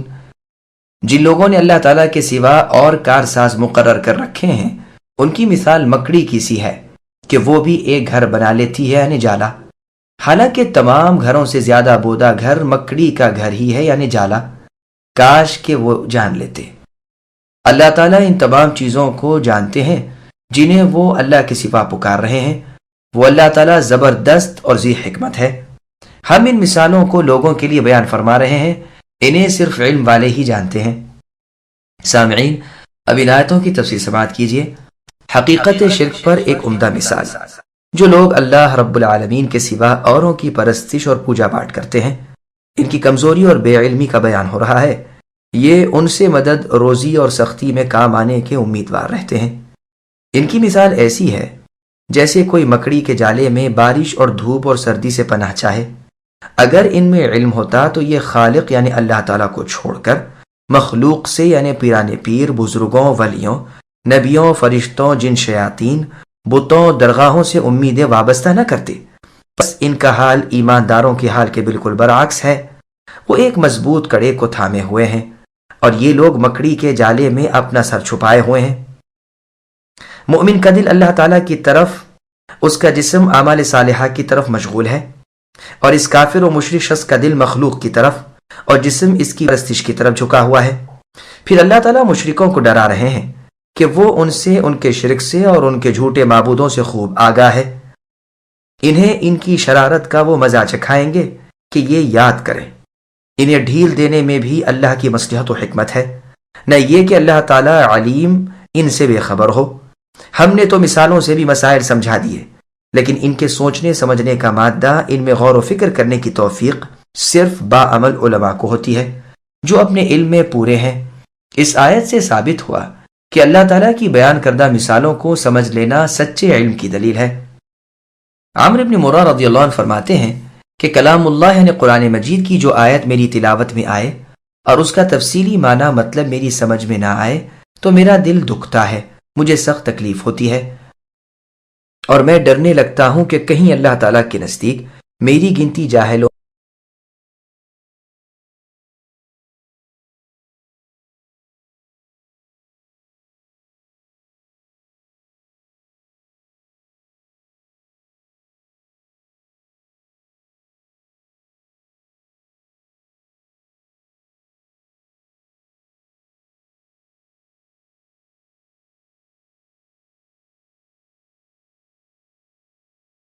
خلق الله السماوات والأرض بالحق إن في ذلك لآية للمؤمنين۔ اللہ تعالیٰ نے آسمانوں کو اور زمین کو مصلحت اور حق کے ساتھ پیدا کیا ہے، اور بے شک ایمان والوں کے لیے تو اس میں بڑی بھاری دلیل ہے۔ سامعین ابھی ساتھ کی تفسیر سماعت کیجیے۔ خالق حقیقی یعنی اللہ کا ذکر، اللہ تعالیٰ کی بہت بڑی قدرت کا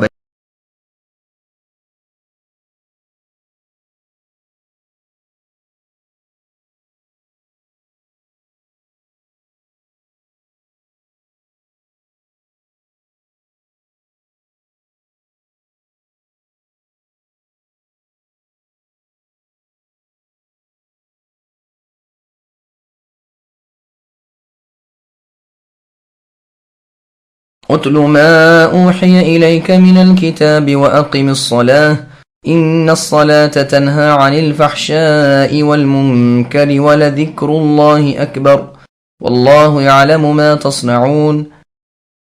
جو کتاب ہے نبی آپ کی طرف وحی کی گئی ہے اسے پڑھتے رہیے اور نماز کے پابند رہیے، یقیناً نماز بے حیائی اور برائی سے روکتی ہے، بے شک اللہ تعالیٰ کا ذکر بہت بڑی چیز ہے اور تم جو کچھ کر رہے ہو اس سے اللہ تعالیٰ خبردار ہیں۔ سامعین ابھی آیت کی تفسیر سماعت کیجیے۔ نماز بے حیائی سے روکتی ہے۔ اللہ تبارک و تعالیٰ اپنے رسول محمد صلی اللہ علیہ وسلم کو اور ایمانداروں کو حکم دے رہے ہیں کہ وہ قرآن کریم کی تلاوت کرتے رہیں اور اسے اوروں کو بھی سنائیں اور نمازوں کو نگہبانی اور پابندی سے پڑھتے رہا کریں۔ نماز انسان کو ناشائستہ کام اور نالائق حرکتوں سے باز رکھتی ہے۔ درر المنثور میں رسول اللہ صلی اللہ علیہ وسلم کا فرمان ہے کہ وہ اللہ تعالیٰ سے دور ہی ہوتا چلا جائے گا۔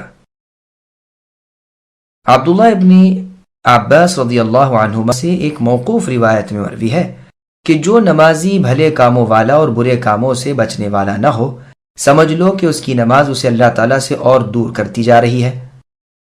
رسول اللہ صلی اللہ علیہ وسلم فرماتے ہیں جو نماز کی بات نہ مانے اس کی نماز نہیں۔ نماز بے حیائی اور بد فعلیوں سے روکتی ہے۔ اس کی اطاعت یہ ہے کہ ان واہی کاموں سے نمازی رک جائے۔ شعیب علیہ السلام سے جب ان کی قوم نے کہا کہ اے شعیب، کیا تمہیں تمہاری نماز حکم کرتی ہے؟ تو سفیان رحمہ اللہ نے اس کی تفسیر میں فرمایا کہ ہاں، اللہ تعالیٰ کی قسم، نماز حکم بھی کرتی ہے اور منع بھی کرتی ہے۔ عبداللہ رضی اللہ عنہ سے کسی نے کہا فلاں شخص بڑی لمبی نماز پڑھتا ہے۔ آپ رضی اللہ عنہ نے فرمایا نماز اسے نفع دیتی ہے جو اس کا کہا مانے۔ میری تحقیق میں اوپر جو مرفوع روایات بیان ہوئیں اس کا بھی موقوف ہونا ہی زیادہ صحیح ہے، واللہ اعلم۔ بزار میں ہے کہ رسول اللہ صلی اللہ علیہ وسلم سے کسی نے کہا اللہ کے رسول، فلاں شخص نماز پڑھتا ہے لیکن چوری نہیں چھوڑتا۔ رسول اللہ نے فرمایا ان قریب اس کی نماز اس کی یہ برائی چھوڑا دے گی۔ یہ روایت مسند احمد کی ہے۔ چونکہ نماز اللہ تعالیٰ کے ذکر کا نام ہے، اسی لیے اس کے بعد ہی فرمایا یاد الہی بڑی چیز ہے۔ اللہ تعالیٰ تمہاری تمام باتوں سے اور تمہارے کل کاموں سے باخبر ہیں۔ ابو العالیہ رحمہ اللہ فرماتے ہیں نماز میں 3 چیزیں ہیں، اگر یہ نہ ہو تو نماز نہیں۔ ایک، اخلاص و خلوص، دوسرا اللہ تعالیٰ کا خوف، اور تیسرا اللہ تعالیٰ کی یاد۔ اخلاص سے تو انسان نیک ہو جاتا ہے اور اللہ تعالیٰ کے ڈر سے انسان گناہوں کو چھوڑ دیتا ہے، اور اللہ تعالیٰ کو یاد کرنے یعنی قرآن اسے بھلائی برائی بتا دیتا ہے، وہ حکم بھی کرتا ہے اور منع بھی کرتا ہے۔ ابن عون انصاری رحمہ اللہ فرماتے ہیں جب تو نماز میں ہو تو نیکی میں ہے اور نماز تجھے فحش اور منکر سے بچائے ہوئے ہے، اور اس میں جو کچھ تو ذکر ربانی کر رہا ہے وہ تیرے لیے بڑی ہی فائدے کی چیز ہے۔ حماد رحمہ اللہ کا قول ہے کہ کم سے کم حالت نماز میں تو برائیوں سے بچا رہے گا۔ ایک راوی سے ابن عباس رضی اللہ عنہما کا یہ قول مروی ہے کہ جو بندہ اللہ تعالیٰ کی یاد کرتا ہے اللہ تعالیٰ بھی اسے یاد کرتے ہیں۔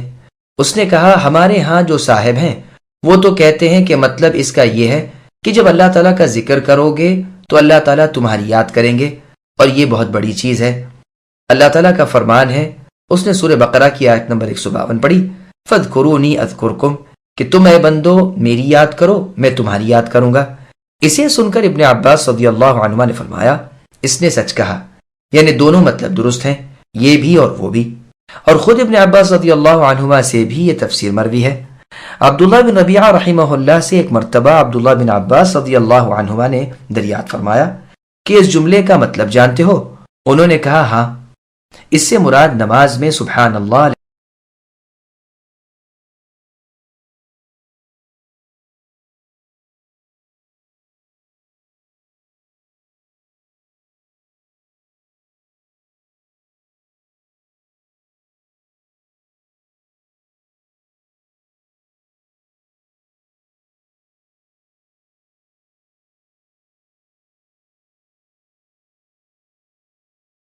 ولا تجادلوا أهل الكتاب إلا بالتي هي أحسن إلا الذين ظلموا منهم وقولوا آمنا بالذي أنزل إلينا وأنزل إليكم وإلهنا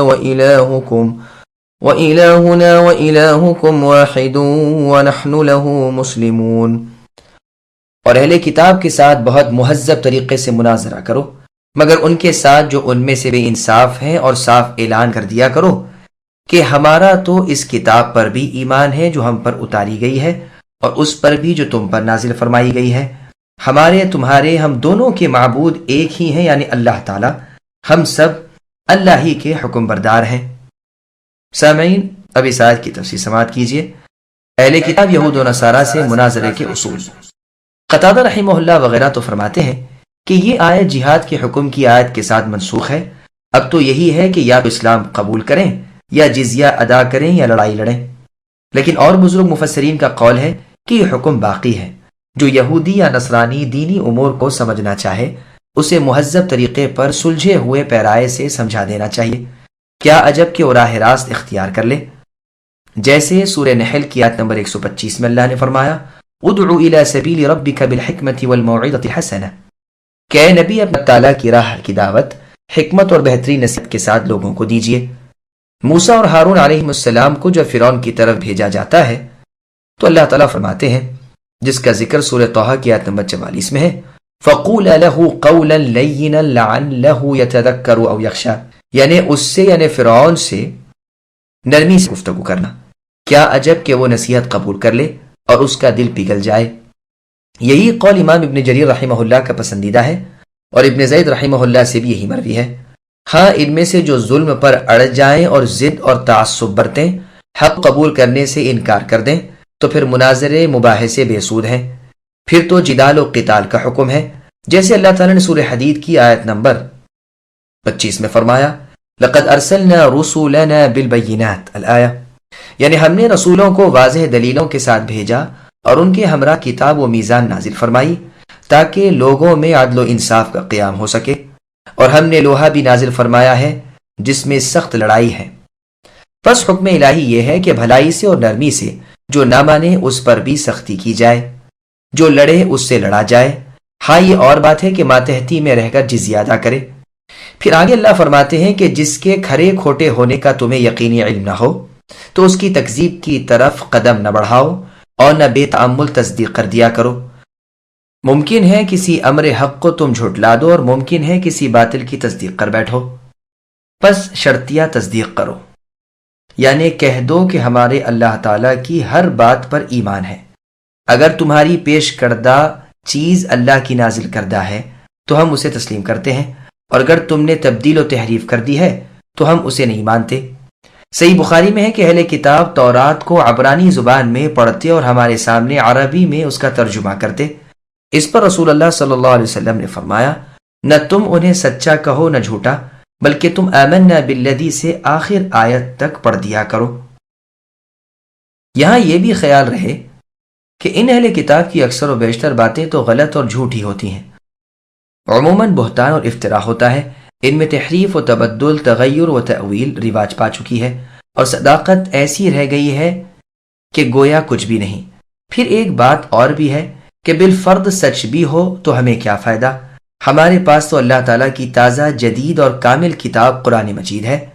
چنانچہ عبداللہ بن مسعود رضی اللہ عنہ فرماتے ہیں اہل کتاب سے تم کچھ بھی نہ پوچھو، وہ خود جب کہ گمراہ ہیں تو تمہاری رہبری کیا کریں گے. ہاں، یہ ہو سکتا ہے کہ ان کی کسی سچی بات کو تم جھٹلا دو، یا ان کی کسی جھوٹی بات کو تم سچ کہہ دو. یاد رکھو ہر اہل کتاب کے دل میں اپنے دین کا ایک تعصب ہے، جیسے کہ مال کی خواہش ہے. صحیح بخاری میں ہے کہ عبداللہ ابن عباس رضی اللہ عنہما فرماتے ہیں تم اہل کتاب سے سوالات کیوں کرتے ہو؟ تم پر تو اللہ تعالیٰ کی طرف سے ابھی ابھی کتاب نازل ہوئی ہے، یعنی قرآن مجید، جو بالکل خالص ہے، جس میں باطل نہ ملا جلا نہ مل جل سکے.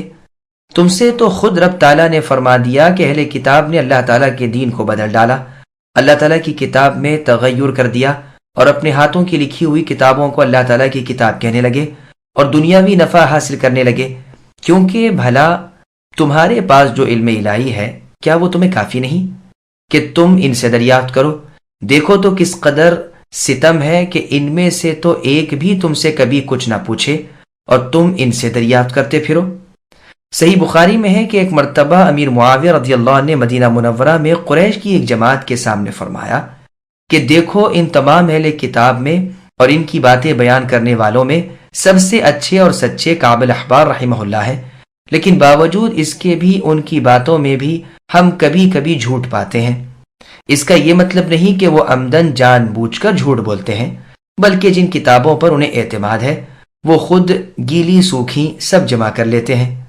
ان میں خود سچ جھوٹ صحیح غلط بھرا پڑا ہے، ان میں مضبوط ذی علم حافظوں کی جماعت تھی ہی نہیں۔ یہ تو اسی امت مرحومہ امت محمدیہ صلی اللہ علیہ وسلم پر اللہ تعالیٰ کا فضل ہے کہ اس میں بہترین دل و دماغ والے اور اعلیٰ فہم و ذکا والے اور عمدہ حفظ و اتقان والے لوگ اللہ تعالیٰ نے پیدا کر دیے، لیکن پھر بھی آپ دیکھیے کہ کس قدر موضوعات کا ذخیرہ جمع ہو گیا ہے اور کس طرح لوگوں نے باتیں گھڑ لی ہیں۔ گو محدثین نے اس باطل کو حق سے بالکل جدا کر دیا، فالحمدللہ۔ بس یہاں پر ایک انتہائی اہم نقطے کی طرف نشاندہی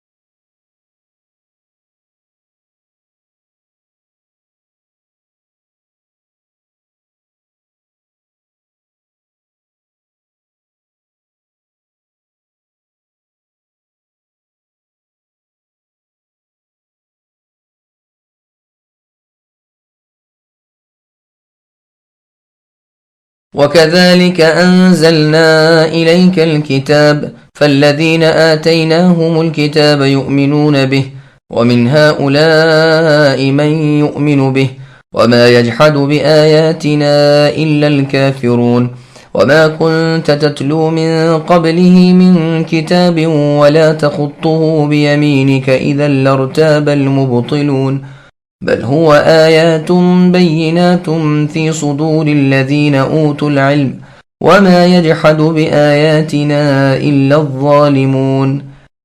اور ہم نے اسی طرح آپ کی جانب اے نبی اپنی کتاب نازل فرمائی ہے، بس جنہیں ہم نے کتاب دی ہے وہ اس پر ایمان لاتے ہیں اور ان میں سے بعض اس پر ایمان رکھتے ہیں، ہماری آیتوں کا انکار صرف کافر ہی کرتے ہیں۔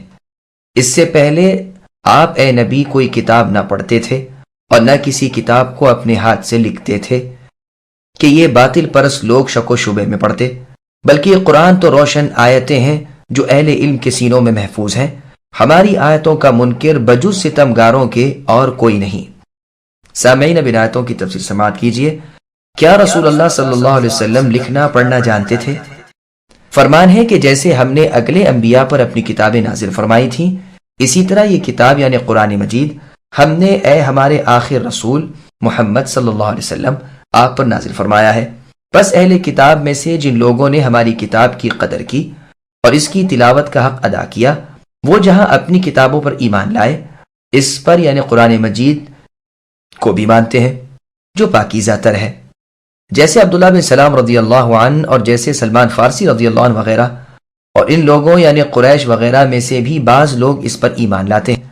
ہاں، جو لوگ باطل سے حق کو چھپانے والے اور سورج کی روشنی سے آنکھیں بند کرنے والے ہیں، وہ تو اس کے بھی منکر ہیں۔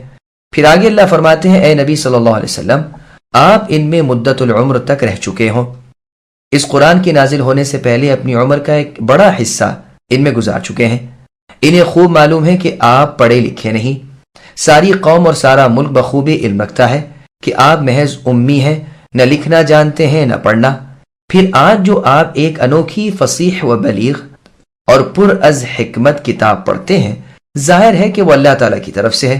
آپ اس حالت میں کہ ایک حرف پڑھے ہوئے نہیں، خود تصنیف و تالیف کر نہیں سکتے۔ رسول اللہ صلی اللہ علیہ وسلم کی یہی صفت اگلی کتابوں میں تھی، جیسے قرآن میں اللہ تعالیٰ نے سورہ اعراف کی آیت نمبر 157 میں فرمایا، الذين يتبعون الرسول النبي الأمي الذي يجدونه مكتوبا عندهم في التوراة والإنجيل الآية، یعنی جو لوگ پیروی کرتے ہیں اس رسول و نبی امی کی جس کی صفات وہ اپنی کتاب تورات و انجیل میں لکھی ہوئی پاتے ہیں، جو انہیں نیکیوں کا حکم کرتے ہیں اور برائیوں سے روکتے ہیں۔ لطف یہ ہے کہ اللہ تعالیٰ کے معصوم نبی محمد صلی اللہ علیہ وسلم ہمیشہ لکھنے سے دور ہی رکھے گئے۔ ایک سطر کیا مانے ایک حرف بھی لکھنا آپ کو نہ آتا تھا۔ رسول اللہ نے کاتب مقرر کر لیے تھے جو وحی الہی کو لکھ لیتے تھے اور ضرورت کے وقت شاہان دنیا سے خط و کتابت بھی وہی کرتے تھے۔ پچھلے فقہا میں سے قاضی ابو الولید باجی رحمہ اللہ وغیرہ نے کہا ہے کہ حدیبیہ کے دن خود رسول اللہ صلی اللہ علیہ وسلم نے اپنے ہاتھ سے یہ جملہ صلح نامے میں لکھا تھا کہ هذا ما قضى علیہ محمد بن عبد اللہ، یعنی یہ وہ شرائط ہیں جن پر محمد ابن عبداللہ صلی اللہ علیہ وسلم نے فیصلہ کیا، لیکن یہ قول درست نہیں۔ یہ وہم قاضی صاحب کو بخاری کی اس روایت سے پڑا ہے جس میں یہ الفاظ ہیں کہ ثم اخذ فکتب، یعنی پھر رسول اللہ صلی اللہ علیہ وسلم نے خود آپ اس نوشتدان کو لے کر اس میں لکھا، لیکن اس کا مطلب یہ ہے کہ آپ نے لکھنے کا حکم دیا، جیسے بخاری ہی کی دوسری روایت سے یہ ثابت ہوتا ہے جس میں ہے کہ ثم امر فکتب، یعنی رسول اللہ صلی اللہ علیہ وسلم نے پھر حکم دیا اور لکھا گیا۔ مشرق و مغرب کے تمام علماء کا یہی مذہب ہے، بلکہ امام باجی وغیرہ پر انہوں نے اس قول کا بہت سخت رد کیا ہے اور اس سے بیزاری ظاہر کی ہے، اور اس قول کی تردید اپنے اشعار اور خطبوں میں بھی کی ہے۔ لیکن یہ بھی خیال رہے کہ قاضی صاحب وغیرہ کا یہ خیال ہرگز نہیں کہ رسول اللہ اچھی طرح لکھنا جانتے تھے، بلکہ وہ کہتے ہیں کہ آپ کا یہ جملہ صلح نامے پر لکھ لینا رسول اللہ کا ایک معجزہ تھا، جیسا کہ صحیح بخاری مسلم وغیرہ میں ہے۔ رسول اللہ کا فرمان ہے کہ دجال کی دونوں آنکھوں کے درمیان کافر لکھا ہوا ہوگا، اور ایک روایت میں ہے کہ کافر لکھا ہوا ہوگا جسے ہر مومن پڑھ لے گا، یعنی اگرچہ ان پڑھ ہو تب بھی اسے پڑھ لے گا۔ یہ مومن کی ایک کرامت ہوگی۔ اسی طرح یہ فقرہ لکھ لینا اللہ تعالیٰ کے نبی کا ایک معجزہ تھا۔ یہ مطلب اس کا ہرگز نہیں کہ رسول اللہ لکھنا جانتے تھے یا آپ نے سیکھا تھا۔ بعض لوگ ایک روایت پیش کرتے ہیں جس میں ہے کہ رسول اللہ کا انتقال نہ ہوا جب تک کہ رسول اللہ نے لکھنا نہ سیکھ لیا۔ یہ روایت بالکل ضعیف ہے، بلکہ محض بے اصل ہے۔ قرآن کریم کی اس آیت کو دیکھیے کہ کس قدر تاکید کے ساتھ رسول اللہ کے پڑھا ہوا ہونے کا انکار کرتی ہے، اور کتنی سختی کے ساتھ پرزور الفاظ میں اس کا بھی انکار کرتی ہے کہ رسول اللہ لکھنا جانتے ہوں۔ یہ جو فرمایا کہ داہنے ہاتھ سے، یہ باعتبار غالب کے کہہ دیا ہے، ورنہ لکھا تو دائیں ہاتھ سے ہی جاتا ہے۔ اسی طرح سورہ انعام آیت نمبر 38 وَلَا طَائِرٍ يَطِيرُ بِجَنَاحَيْهِ میں ہے، کیونکہ ہر پرندہ اپنے پروں سے ہی اڑتا ہے۔ پس رسول اللہ صلی اللہ علیہ وسلم کا ان پڑھ ہونا بیان فرما کر ارشاد ہوتا ہے کہ اگر آپ پڑھے لکھے ہوتے تو یہ باطل پرست رسول اللہ کی نسبت شک کرنے کی گنجائش پاتے کہ اگلے انبیاء علیہم السلام کی کتابوں سے پڑھ لکھ کر نقل کر لیتے ہیں، لیکن یہاں تو ایسا نہیں۔ تعجب ہے کہ باوجود ایسا نہ ہونے کے پھر بھی یہ لوگ ہمارے رسول محمد صلی اللہ علیہ وسلم پر یہ الزام لگاتے ہیں اور کہتے ہیں کہ یہ اگلوں کی کہانیاں ہیں جو اس نے لکھ لی ہیں، وہی اس کے سامنے صبح شام پڑھی جاتی ہیں، باوجود یہ کہ خوب جانتے ہیں کہ ہمارے رسول اکرم صلی اللہ علیہ وسلم پڑھے لکھے نہیں۔ ان کے اس قول کے جواب میں جناب باری تعالی عز اسمہ نے فرمایا، انہیں جواب دیجئے کہ اسے اس اللہ تعالی نے نازل فرمایا ہے جو زمین و آسمان کی پوشیدگیوں کو جانتے ہیں۔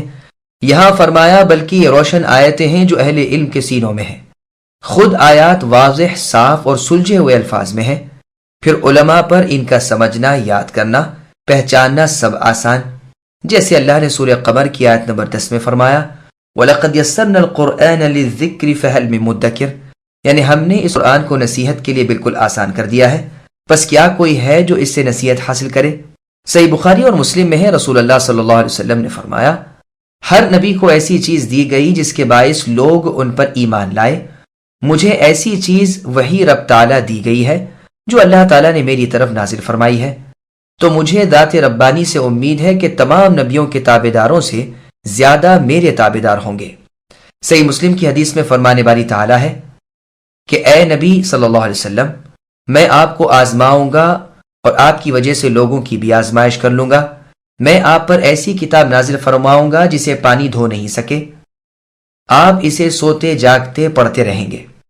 مطلب یہ ہے کہ گو اس کے حروف پانی سے دھو دیے جائیں لیکن وہ ضائع ہونے سے محفوظ ہے، جیسا کہ مسند احمد، مسند ابی اعلیٰ وغیرہ میں حدیث ہے کہ اگر قرآن کسی چمڑے میں ہو تو اسے آگ نہیں جلائے گی، اس لیے کہ وہ سینوں میں محفوظ ہے، زبانوں پر آسان ہے، دلوں میں موجود ہے اور اپنے لفظ اور معنی کے اعتبار سے ایک جیتا جاگتا معجزہ ہے۔ یہی وجہ ہے کہ اگلی کتابوں میں اس امت کی ایک صفت یہ بھی مروی ہے کہ انا جیلہم فی صدورہم، ان کی کتاب ان کے سینوں میں ہوگی۔ امام ابن جریر رحمہ اللہ اسے پسند فرماتے ہیں کہ معنی یہ ہے بلکہ علم اس کا کہ تو اس کتاب سے پہلے کوئی کتاب نہیں پڑھتا تھا اور نہ اپنے ہاتھ سے کچھ لکھتا تھا۔ یہ آیات بینات اہل کتاب کے ذی علم لوگوں کے سینوں میں موجود ہیں۔ قتادہ اور ابن جریج رحمہم اللہ سے بھی یہی منقول ہے، اور پہلا قول حسن بصری رحمہ اللہ کا ہے، اور یہی بروایت عوفی ابن عباس سے منقول ہے، اور یہی ضحاک رحمہ اللہ نے کہا، اور یہی زیادہ ظاہر ہے، واللہ عالم۔ پھر آگے اللہ فرماتے ہیں کہ ہماری آیتوں کا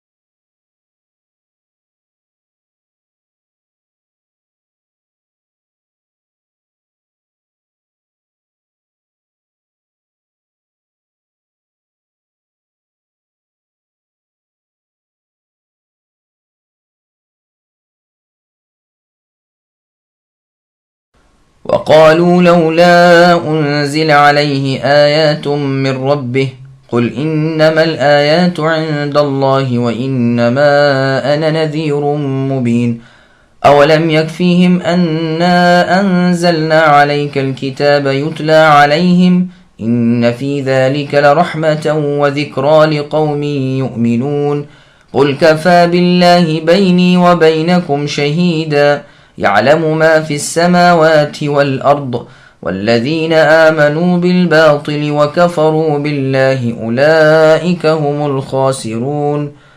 اور کہتے ہیں کہ اس پر کچھ نشانات اس کے رب تعالیٰ کی طرف سے کیوں نہیں اتارے گئے؟ اے نبی آپ کہہ دیجئے کہ نشانات تو سب اللہ تعالیٰ کے پاس ہیں، میری حیثیت تو صرف کھلم کھلا آگاہ کر دینے والے کی ہے۔ کیا انہیں یہ کافی نہیں کہ ہم نے اے نبی آپ پر کتاب نازل فرما دی جو ان پر پڑھی جا رہی ہے؟ اس میں رحمت بھی ہے اور نصیحت بھی ہے ان لوگوں کے لیے جو ایماندار ہیں۔ اے نبی آپ کہہ دیجئے کہ مجھ میں اور تم میں اللہ تعالیٰ کا گواہ ہونا کافی ہے۔ وہ اللہ تعالیٰ آسمان و زمین کی ہر چیز کے عالم ہے۔ جو لوگ باطل کے ماننے والے ہیں اور اللہ تعالیٰ سے کفر کرنے والے ہیں وہ زبردست نقصان اور گھاٹے میں ہیں۔ سامعین اب آیاتوں کی تفسیر سماعت کیجیے۔ کیا قرآن کا معجزہ کافی نہیں ہے؟ کافروں کی ضد، تکبر اور ہٹ دھرمی بیان ہو رہی ہے کہ انہوں نے اللہ تعالیٰ سے رسول صلی اللہ علیہ وسلم سے ایسی ہی نشانی طلب کی جیسی کہ صالح علیہ السلام سے ان کی قوم نے مانگی تھی۔ پھر اپنے نبی اکرم محمد صلی اللہ علیہ وسلم کو اللہ تعالیٰ حکم دیتے ہیں کہ ان کفار و مشرکین کو جواب دیجئے کہ آیتیں، معجزے اور نشانات دکھانا میرے بس کی بات نہیں، یہ اللہ تعالیٰ کے ہاتھ ہے۔ اگر اللہ نے تمہاری نیک نیتیں دیکھ لیں تو وہ معجزے دکھائیں گے، اور اگر تم اپنی ضد اور انکار سے بڑھ بڑھ کر باتیں ہی بنا رہے ہو تو اللہ تعالیٰ تم سے ہرگز بھی دبے ہوئے نہیں کہ اللہ کی چاہت تمہاری چاہت کے تابع ہو جائے، جو تم مانگو وہ خواہ مخواہ کر ہی دکھائے۔ جیسے اور آیت میں اللہ نے فرمایا کہ آیتیں بھیجنے سے ہمیں کوئی مانع نہیں بجز اس کے کہ اگلے لوگ بھی برابر انکار ہی کرتے رہے۔ سمودیوں کو دیکھو، ہماری نشانی اونٹنی جو ان کے پاس آئی انہوں نے اس پر ظلم ڈھایا۔ کہہ دو کہ میں تو صرف ایک مبلغ ہوں، پیامبر ہوں، قاصد ہوں، میرا کام تمہارے کانوں تک اللہ تعالیٰ کی وحی کو پہنچا دینا ہے۔ میں نے تو تمہیں تمہارا برا بھلا سمجھا دیا، نیک بد سجھا دیا، اب تم جانو تمہارا کام جانے۔ ہدایت ضلالت اللہ تعالیٰ کی طرف سے ہے، وہ اگر کسی کو گمراہ کر دیں تو ایسے شخص کی رہبری کوئی نہیں کر سکتا۔ چنانچہ اور جگہ ہے اللہ نے فرمایا اے نبی آپ پر ان کی ہدایت کا ذمہ نہیں، یہ اللہ تعالیٰ کا کام ہے اور اللہ کی چاہت پر موقوف ہے۔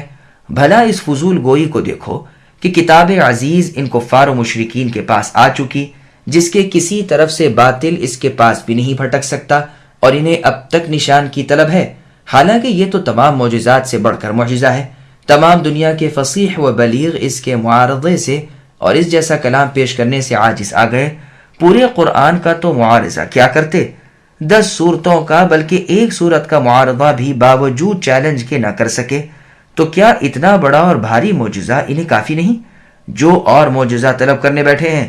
یہ تو وہ پاک کتاب ہے جس میں گزشتہ باتوں کی خبر ہے اور ہونے والی باتوں کی پیشن گوئی ہے اور جھگڑوں کا فیصلہ ہے، اور یہ اس کی زبان سے پڑھی جاتی ہے جو محض امی ہے، جس نے کسی سے الف با بھی نہیں پڑھا، جو ایک حرف لکھنا نہیں جانتے، بلکہ جو اہل علم کی صحبت میں بھی کبھی نہیں بیٹھے اور کتاب پڑھتے ہیں جس سے اگلی کتابوں کی بھی صحت و عدم و صحت معلوم ہوتی ہے، جس کے الفاظ میں حلاوت ہے، جس کے نظم میں ملاحت ہے، جس کے انداز میں فصاحت ہے، جس کے بیان میں بلاغت ہے، جس کا طرز دلربا ہے، جس کا سیاق دلچسپ ہے، جس میں دنیا بھر کی خوبیاں موجود ہیں۔ خود بنی اسرائیل کے علماء بھی اس کی تصدیق پر مجبور، اگلی کتابیں جس پر شاہد ہیں، بھلے لوگ جس کی مداح اور قائل و عامل ہیں۔ اس اتنے بڑے معجزے قرآن مجید کی موجودگی میں کسی اور معجزے کی طلب محض گریز ہے۔ پھر آگے اللہ فرماتے ہیں کہ اس میں ایمان والوں کے لیے رحمت و نصیحت ہے۔ یہ قرآن حق کو ظاہر کرنے والا، باطل کو برباد کرنے والا ہے۔ اگلوں کے واقعات تمہارے سامنے رکھ کر تمہیں نصیحت و عبرت کا موقع دیتا ہے، گنہگاروں کے انجام دکھا کر تمہیں گناہوں سے روکتا ہے۔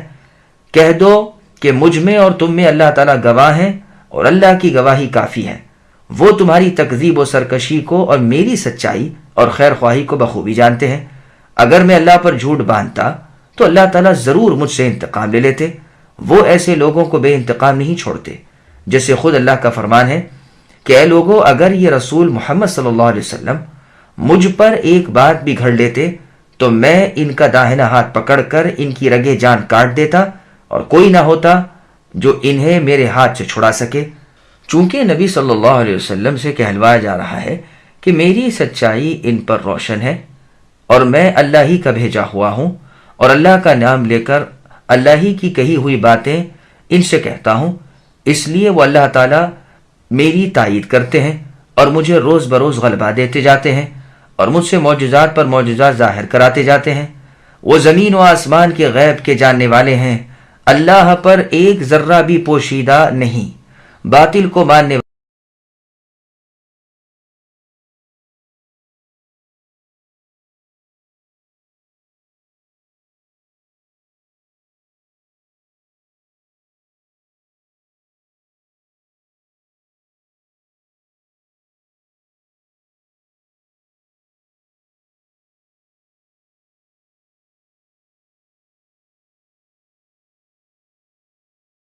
ويستعجلونك بالعذاب ولولا أجل مسمى لجاءهم العذاب وليأتينهم بغتة وهم لا يشعرون يستعجلونك بالعذاب وإن جهنم لمحيطة بالكافرين يوم يغشاهم العذاب من فوقهم ومن تحت أرجلهم ويقول ذوقوا ما كنتم تعملون۔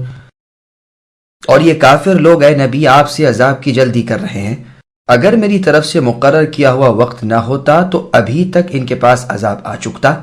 یہ یقینی بات ہے کہ اچانک ان کی بے خبری میں ان کے پاس عذاب آ پہنچیں گے۔ یہ عذابوں کی جلدی مچا رہے ہیں۔ تسلی رکھیں، جہنم کافروں کو گھیر لینے والی ہے۔ اس دن ان کے اوپر تلے سے انہیں عذاب ڈھانپ رہے ہوں گے اور کہہ رہے ہوں گے کہ اب اپنے بدعمال کا مزہ چکھو۔ سامعین، اب ان آیتوں کی تفسیر سماعت کیجیے۔ مشرکین کی ہٹ دھرمی اور عذاب کا مطالبہ۔ مشرکوں کا اپنی جہالت سے عذاب الہی کا طلب کرنا بیان ہو رہا ہے۔ یہ نبی اللہ صلی اللہ علیہ وسلم سے بھی یہی کہتے تھے، اور خود اللہ تعالیٰ سے بھی یہی دعائیں کرتے تھے کہ اللہ تعالیٰ اگر یہ آپ کی طرف سے حق ہے تو آپ ہم پر آسمان سے پتھر برسائیے، ہمیں اور کوئی دردناک عذاب دیجیے۔ یہاں انہیں جواب ملتا ہے کہ رب العالمین یہ بات مقرر کر چکے ہیں کہ ان کفار کو قیامت کے دن عذاب ہوں گے۔ اگر یہ نہ ہوتا تو ان کے مانگتے ہی عذاب کی مہیب بادل ان پر برس پڑتے۔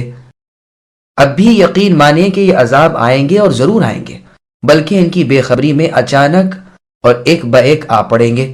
یہ عذابوں کی جلدی مچا رہے ہیں، اور جہنم بھی انہیں چاروں طرف سے گھیرے ہوئے ہے، یعنی یقیناً انہیں عذاب ہوں گے۔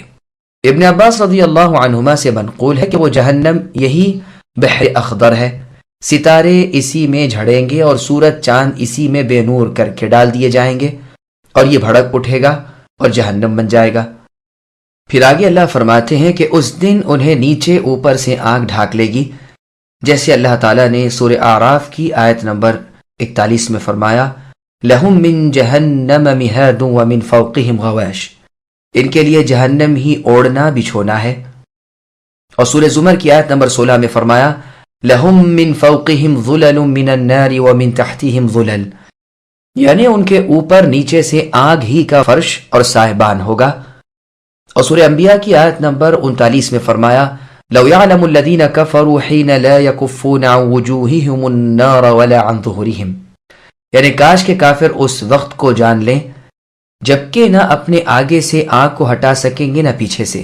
ان آیتوں سے معلوم ہو گیا کہ ہر طرف سے ان کفار کو آنکھ کھا رہی ہوگی، آگے سے، پیچھے سے، اوپر سے، نیچے سے، دائیں سے، بائیں سے۔ تو اس پر رب عالم کی ڈانٹ ڈپٹ اور مصیبت ہوگی۔ ادھر ہر وقت کہا جائے گا لو اب عذاب کے مزے چکھو۔ بس ایک تو وہ ظاہری جسمانی عذاب، دوسرا یہ باطنی روحانی عذاب۔ اسی کا ذکر اللہ نے سورہ قمر کی آیت نمبر 48 میں فرمایا یوم یسحبون، اور سورہ طور کی آیت نمبر 13 یوم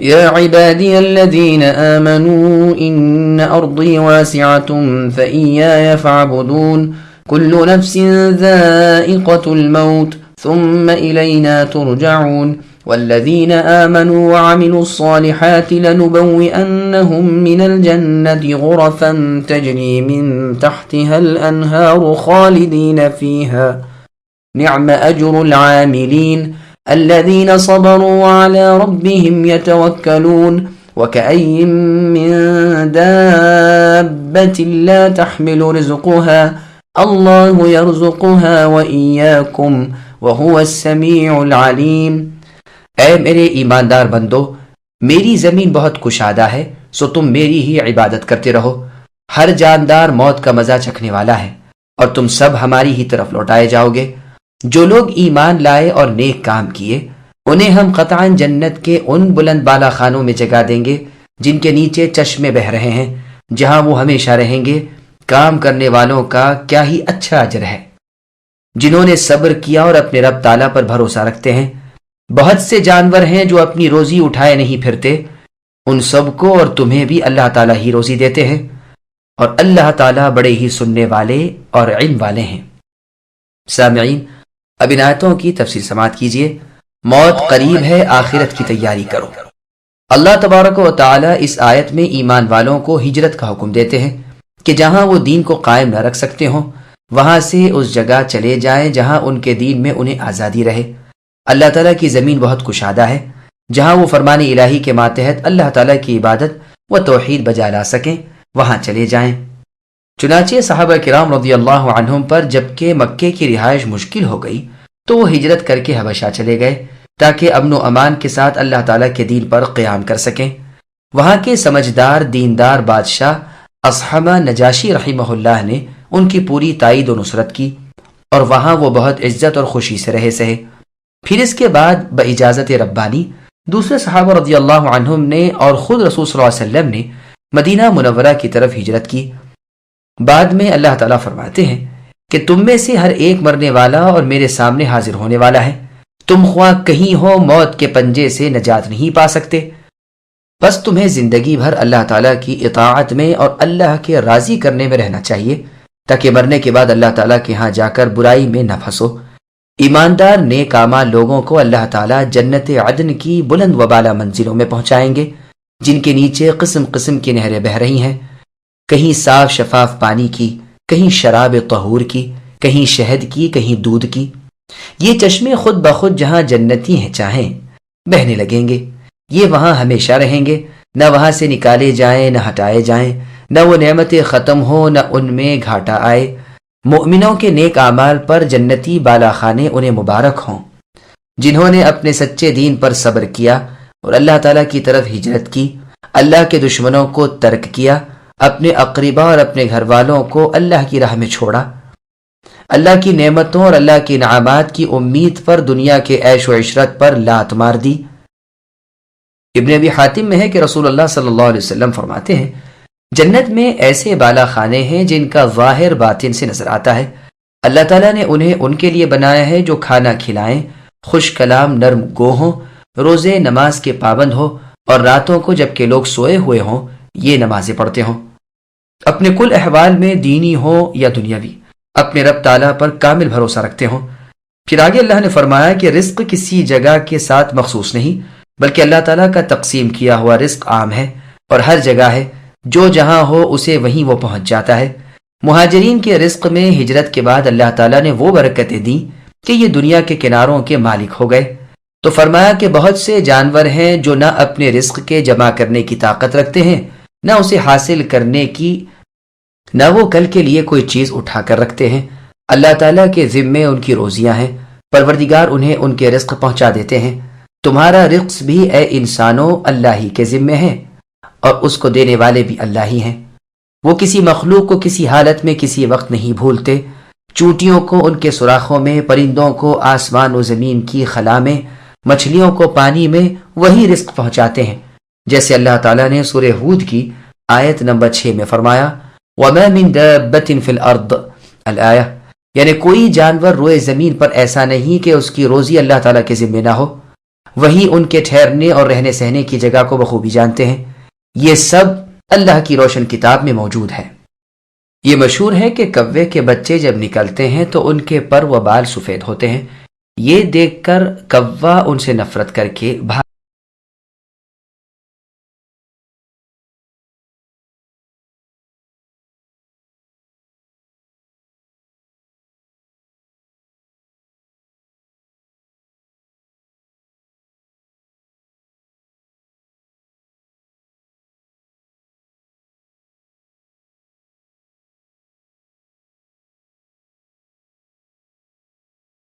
ولئن سألتهم من خلق السماوات والأرض وسخر الشمس والقمر ليقولن الله فأنا يؤفكون الله يبسط الرزق لمن يشاء من عباده ويقدر له إن الله بكل شيء عليم ولئن سألتهم من نزل من السماء ماء فأحيا به الأرض من بعد موتها ليقولن الله قل الحمد لله بل أكثرهم لا يعقلون۔ اور اگر آپ اے نبی ان کفار و مشرکین سے دریافت کریں کہ زمین و آسمان کے خالق اور سورج چاند کو کام میں لگانے والے کون ہیں، تو ان کا جواب یہی ہوگا کہ اللہ تعالیٰ۔ پھر کدھر الٹے جا رہے ہیں؟ اللہ تعالیٰ اپنے بندوں میں سے جسے چاہے فراخ روزی دیتے ہیں اور جسے چاہے تنگ۔ یقیناً اللہ تعالیٰ ہر چیز کے جاننے والے ہیں۔ اور اگر آپ اے نبی ان سے سوال کریں کہ آسمان سے پانی اتار کر زمین کو اس کی موت کے بعد زندہ کر دینے والے کون ہیں، تو یقیناً ان کا جواب یہی ہوگا کہ اللہ تعالیٰ ہیں۔ اقرار کر کے ہر تعریف اللہ تعالیٰ ہی کے لیے سزاوار ہے، ہاں ان میں سے اکثر بے عقل ہیں۔ سامعین اب ان آیتوں کی تفسیر سماعت کیجیے۔ رزق کی فراخی اور تنگی اللہ کے اختیار میں ہے۔ اللہ تعالیٰ ثابت کرتے ہیں کہ معبود برحق صرف وہی ہے۔ خود مشرکین بھی اس بات کے قائل ہیں کہ آسمان و زمین کے پیدا کرنے والے، سورج چاند کو مسخر کرنے والے، دن رات کو پے در پہ لانے والے، خالق رازق، موت و حیات پر قادر صرف اللہ تعالیٰ ہی ہے۔ وہ خوب جانتے ہیں کہ غنا یعنی تونگری کے لائق کون ہے اور فقر کے لائق کون۔ اپنے بندوں کی مصلحتیں اللہ کو پوری طرح معلوم ہیں۔ بس جب کہ مشرکین خود مانتے ہیں کہ تمام چیزوں کے خالق صرف اللہ تعالیٰ ہیں، سب پر قابض صرف وہی ہیں، پھر اللہ کے سوا دوسروں کی عبادت کیوں کرتے ہیں اور اللہ کے سوا دوسروں پر بھروسہ اور اعتماد کیوں کریں، جبکہ ملک کے مالک وہی تنہا اللہ ہی تو ہیں، تو عبادتوں کے لائق بھی وہی اکیلے ہیں۔ توحید ربوبیت کو مان کر پھر توحید الوہیت سے انحراف عجیب چیز ہے۔ قرآن کریم میں توحید ربوبیت کے ساتھ ہی توحید الوہیت کا ذکر بکثرت ہے، اس لیے کہ توحید ربوبیت کے قائل مشرکین مکہ تھے، تو انہیں قائل معقول کر کے پھر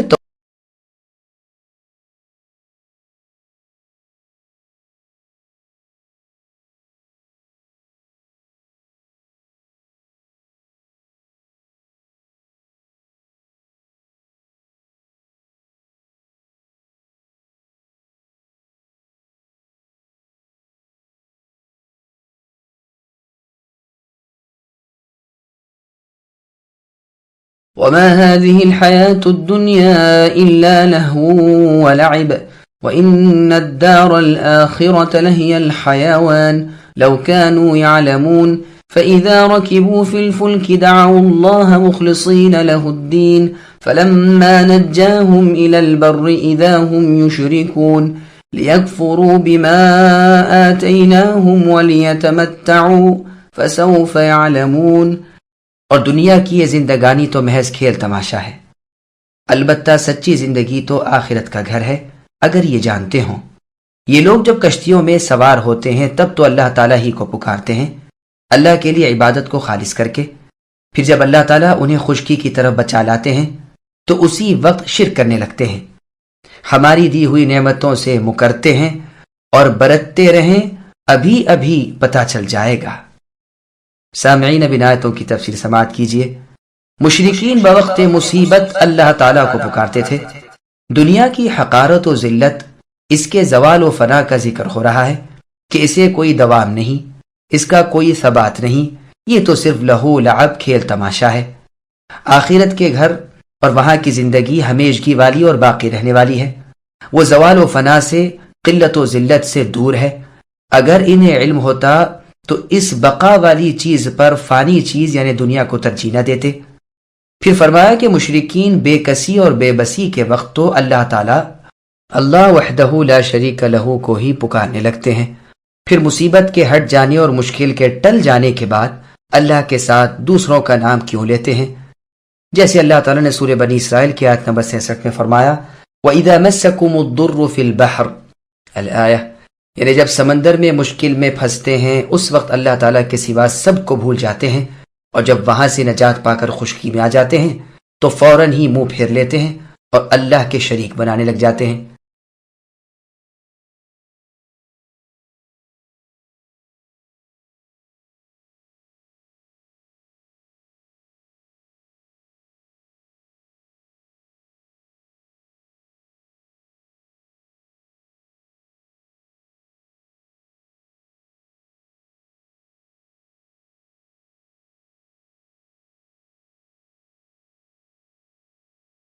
أولم يروا أنا جعلنا حرما آمنا ويتخطف الناس من حولهم أفبالباطل يؤمنون وبنعمة الله يكفرون ومن أظلم ممن افترى على الله كذبا أو كذب بالحق لما جاءه فليس في جهنم مثوى للكافرين والذين جاهدوا فينا لنهدينهم سبلنا وَإِنَّ اللَّهَ لَمَعَ الْمُحْسِنِينَ۔ کیا یہ کفار و مشرکین نہیں دیکھتے کہ ہم نے حرم کو باامن بنا دیا ہے، حالانکہ ان کے ارد گرد سے لوگ اچک لیے جاتے ہیں؟ کیا یہ باطل پر تو یقین رکھتے ہیں اور اللہ تعالیٰ کی نعمتوں پر احسان نہیں مانتے؟ اس سے بڑا ظالم کون ہوگا جو اللہ تعالیٰ پر جھوٹ افترا کرے اور جب حق اس کے پاس آ جائے وہ اسے ناحق بتلائے؟ کیا ایسے کافروں کا ٹھکانہ جہنم میں نہ ہوگا؟ اور جو لوگ ہماری راہ میں مشقتیں برداشت کرتے ہیں ہم انہیں اپنی راہیں ضرور دکھا دیں گے، یقیناً اللہ تعالیٰ نیک کاروں کے ساتھی ہیں۔ سامعین اب ان آیتوں کی تفسیر سماعت کیجیے۔ میری نعمت یاد کرو اور میرے نبی محمد صلی اللہ علیہ وسلم پر ایمان لاؤ۔ اللہ تعالیٰ قریش کو اپنا احسان جتاتے ہیں کہ اللہ نے اپنے حرم میں انہیں جگہ دی ہے جس میں جو شخص آ جائے امن میں پہنچ جاتا ہے۔ اس کے آس پاس جدال اور قتال، لوٹ مار ہوتی رہتی ہے اور یہاں والے امن و امان سے اپنے دن گزارتے ہیں، جیسے سورہ لإیلاف قریش میں بیان فرمایا۔ تو کیا اس اتنی بڑی نعمت کا شکریہ یہی ہے کہ یہ اللہ تعالیٰ کے ساتھ دوسروں کی بھی عبادت کریں، بجائے ایمان لانے کے کفر کریں اور خود تباہ ہو کر دوسروں کو بھی اسی ہلاکت والی راہ لے چلیں؟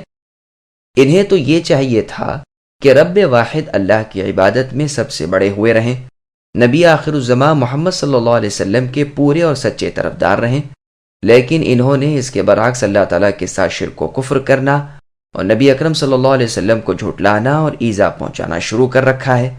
اپنی سرکشی میں یہاں تک بڑھ گئے کہ اللہ تعالیٰ کے پیغمبر محمد صلی اللہ علیہ وسلم کو ان کے اپنے شہر مکے سے بھی نکال دیا۔ بالآخر اللہ تعالیٰ کی نعمتیں ان سے چھیننی شروع ہو گئیں۔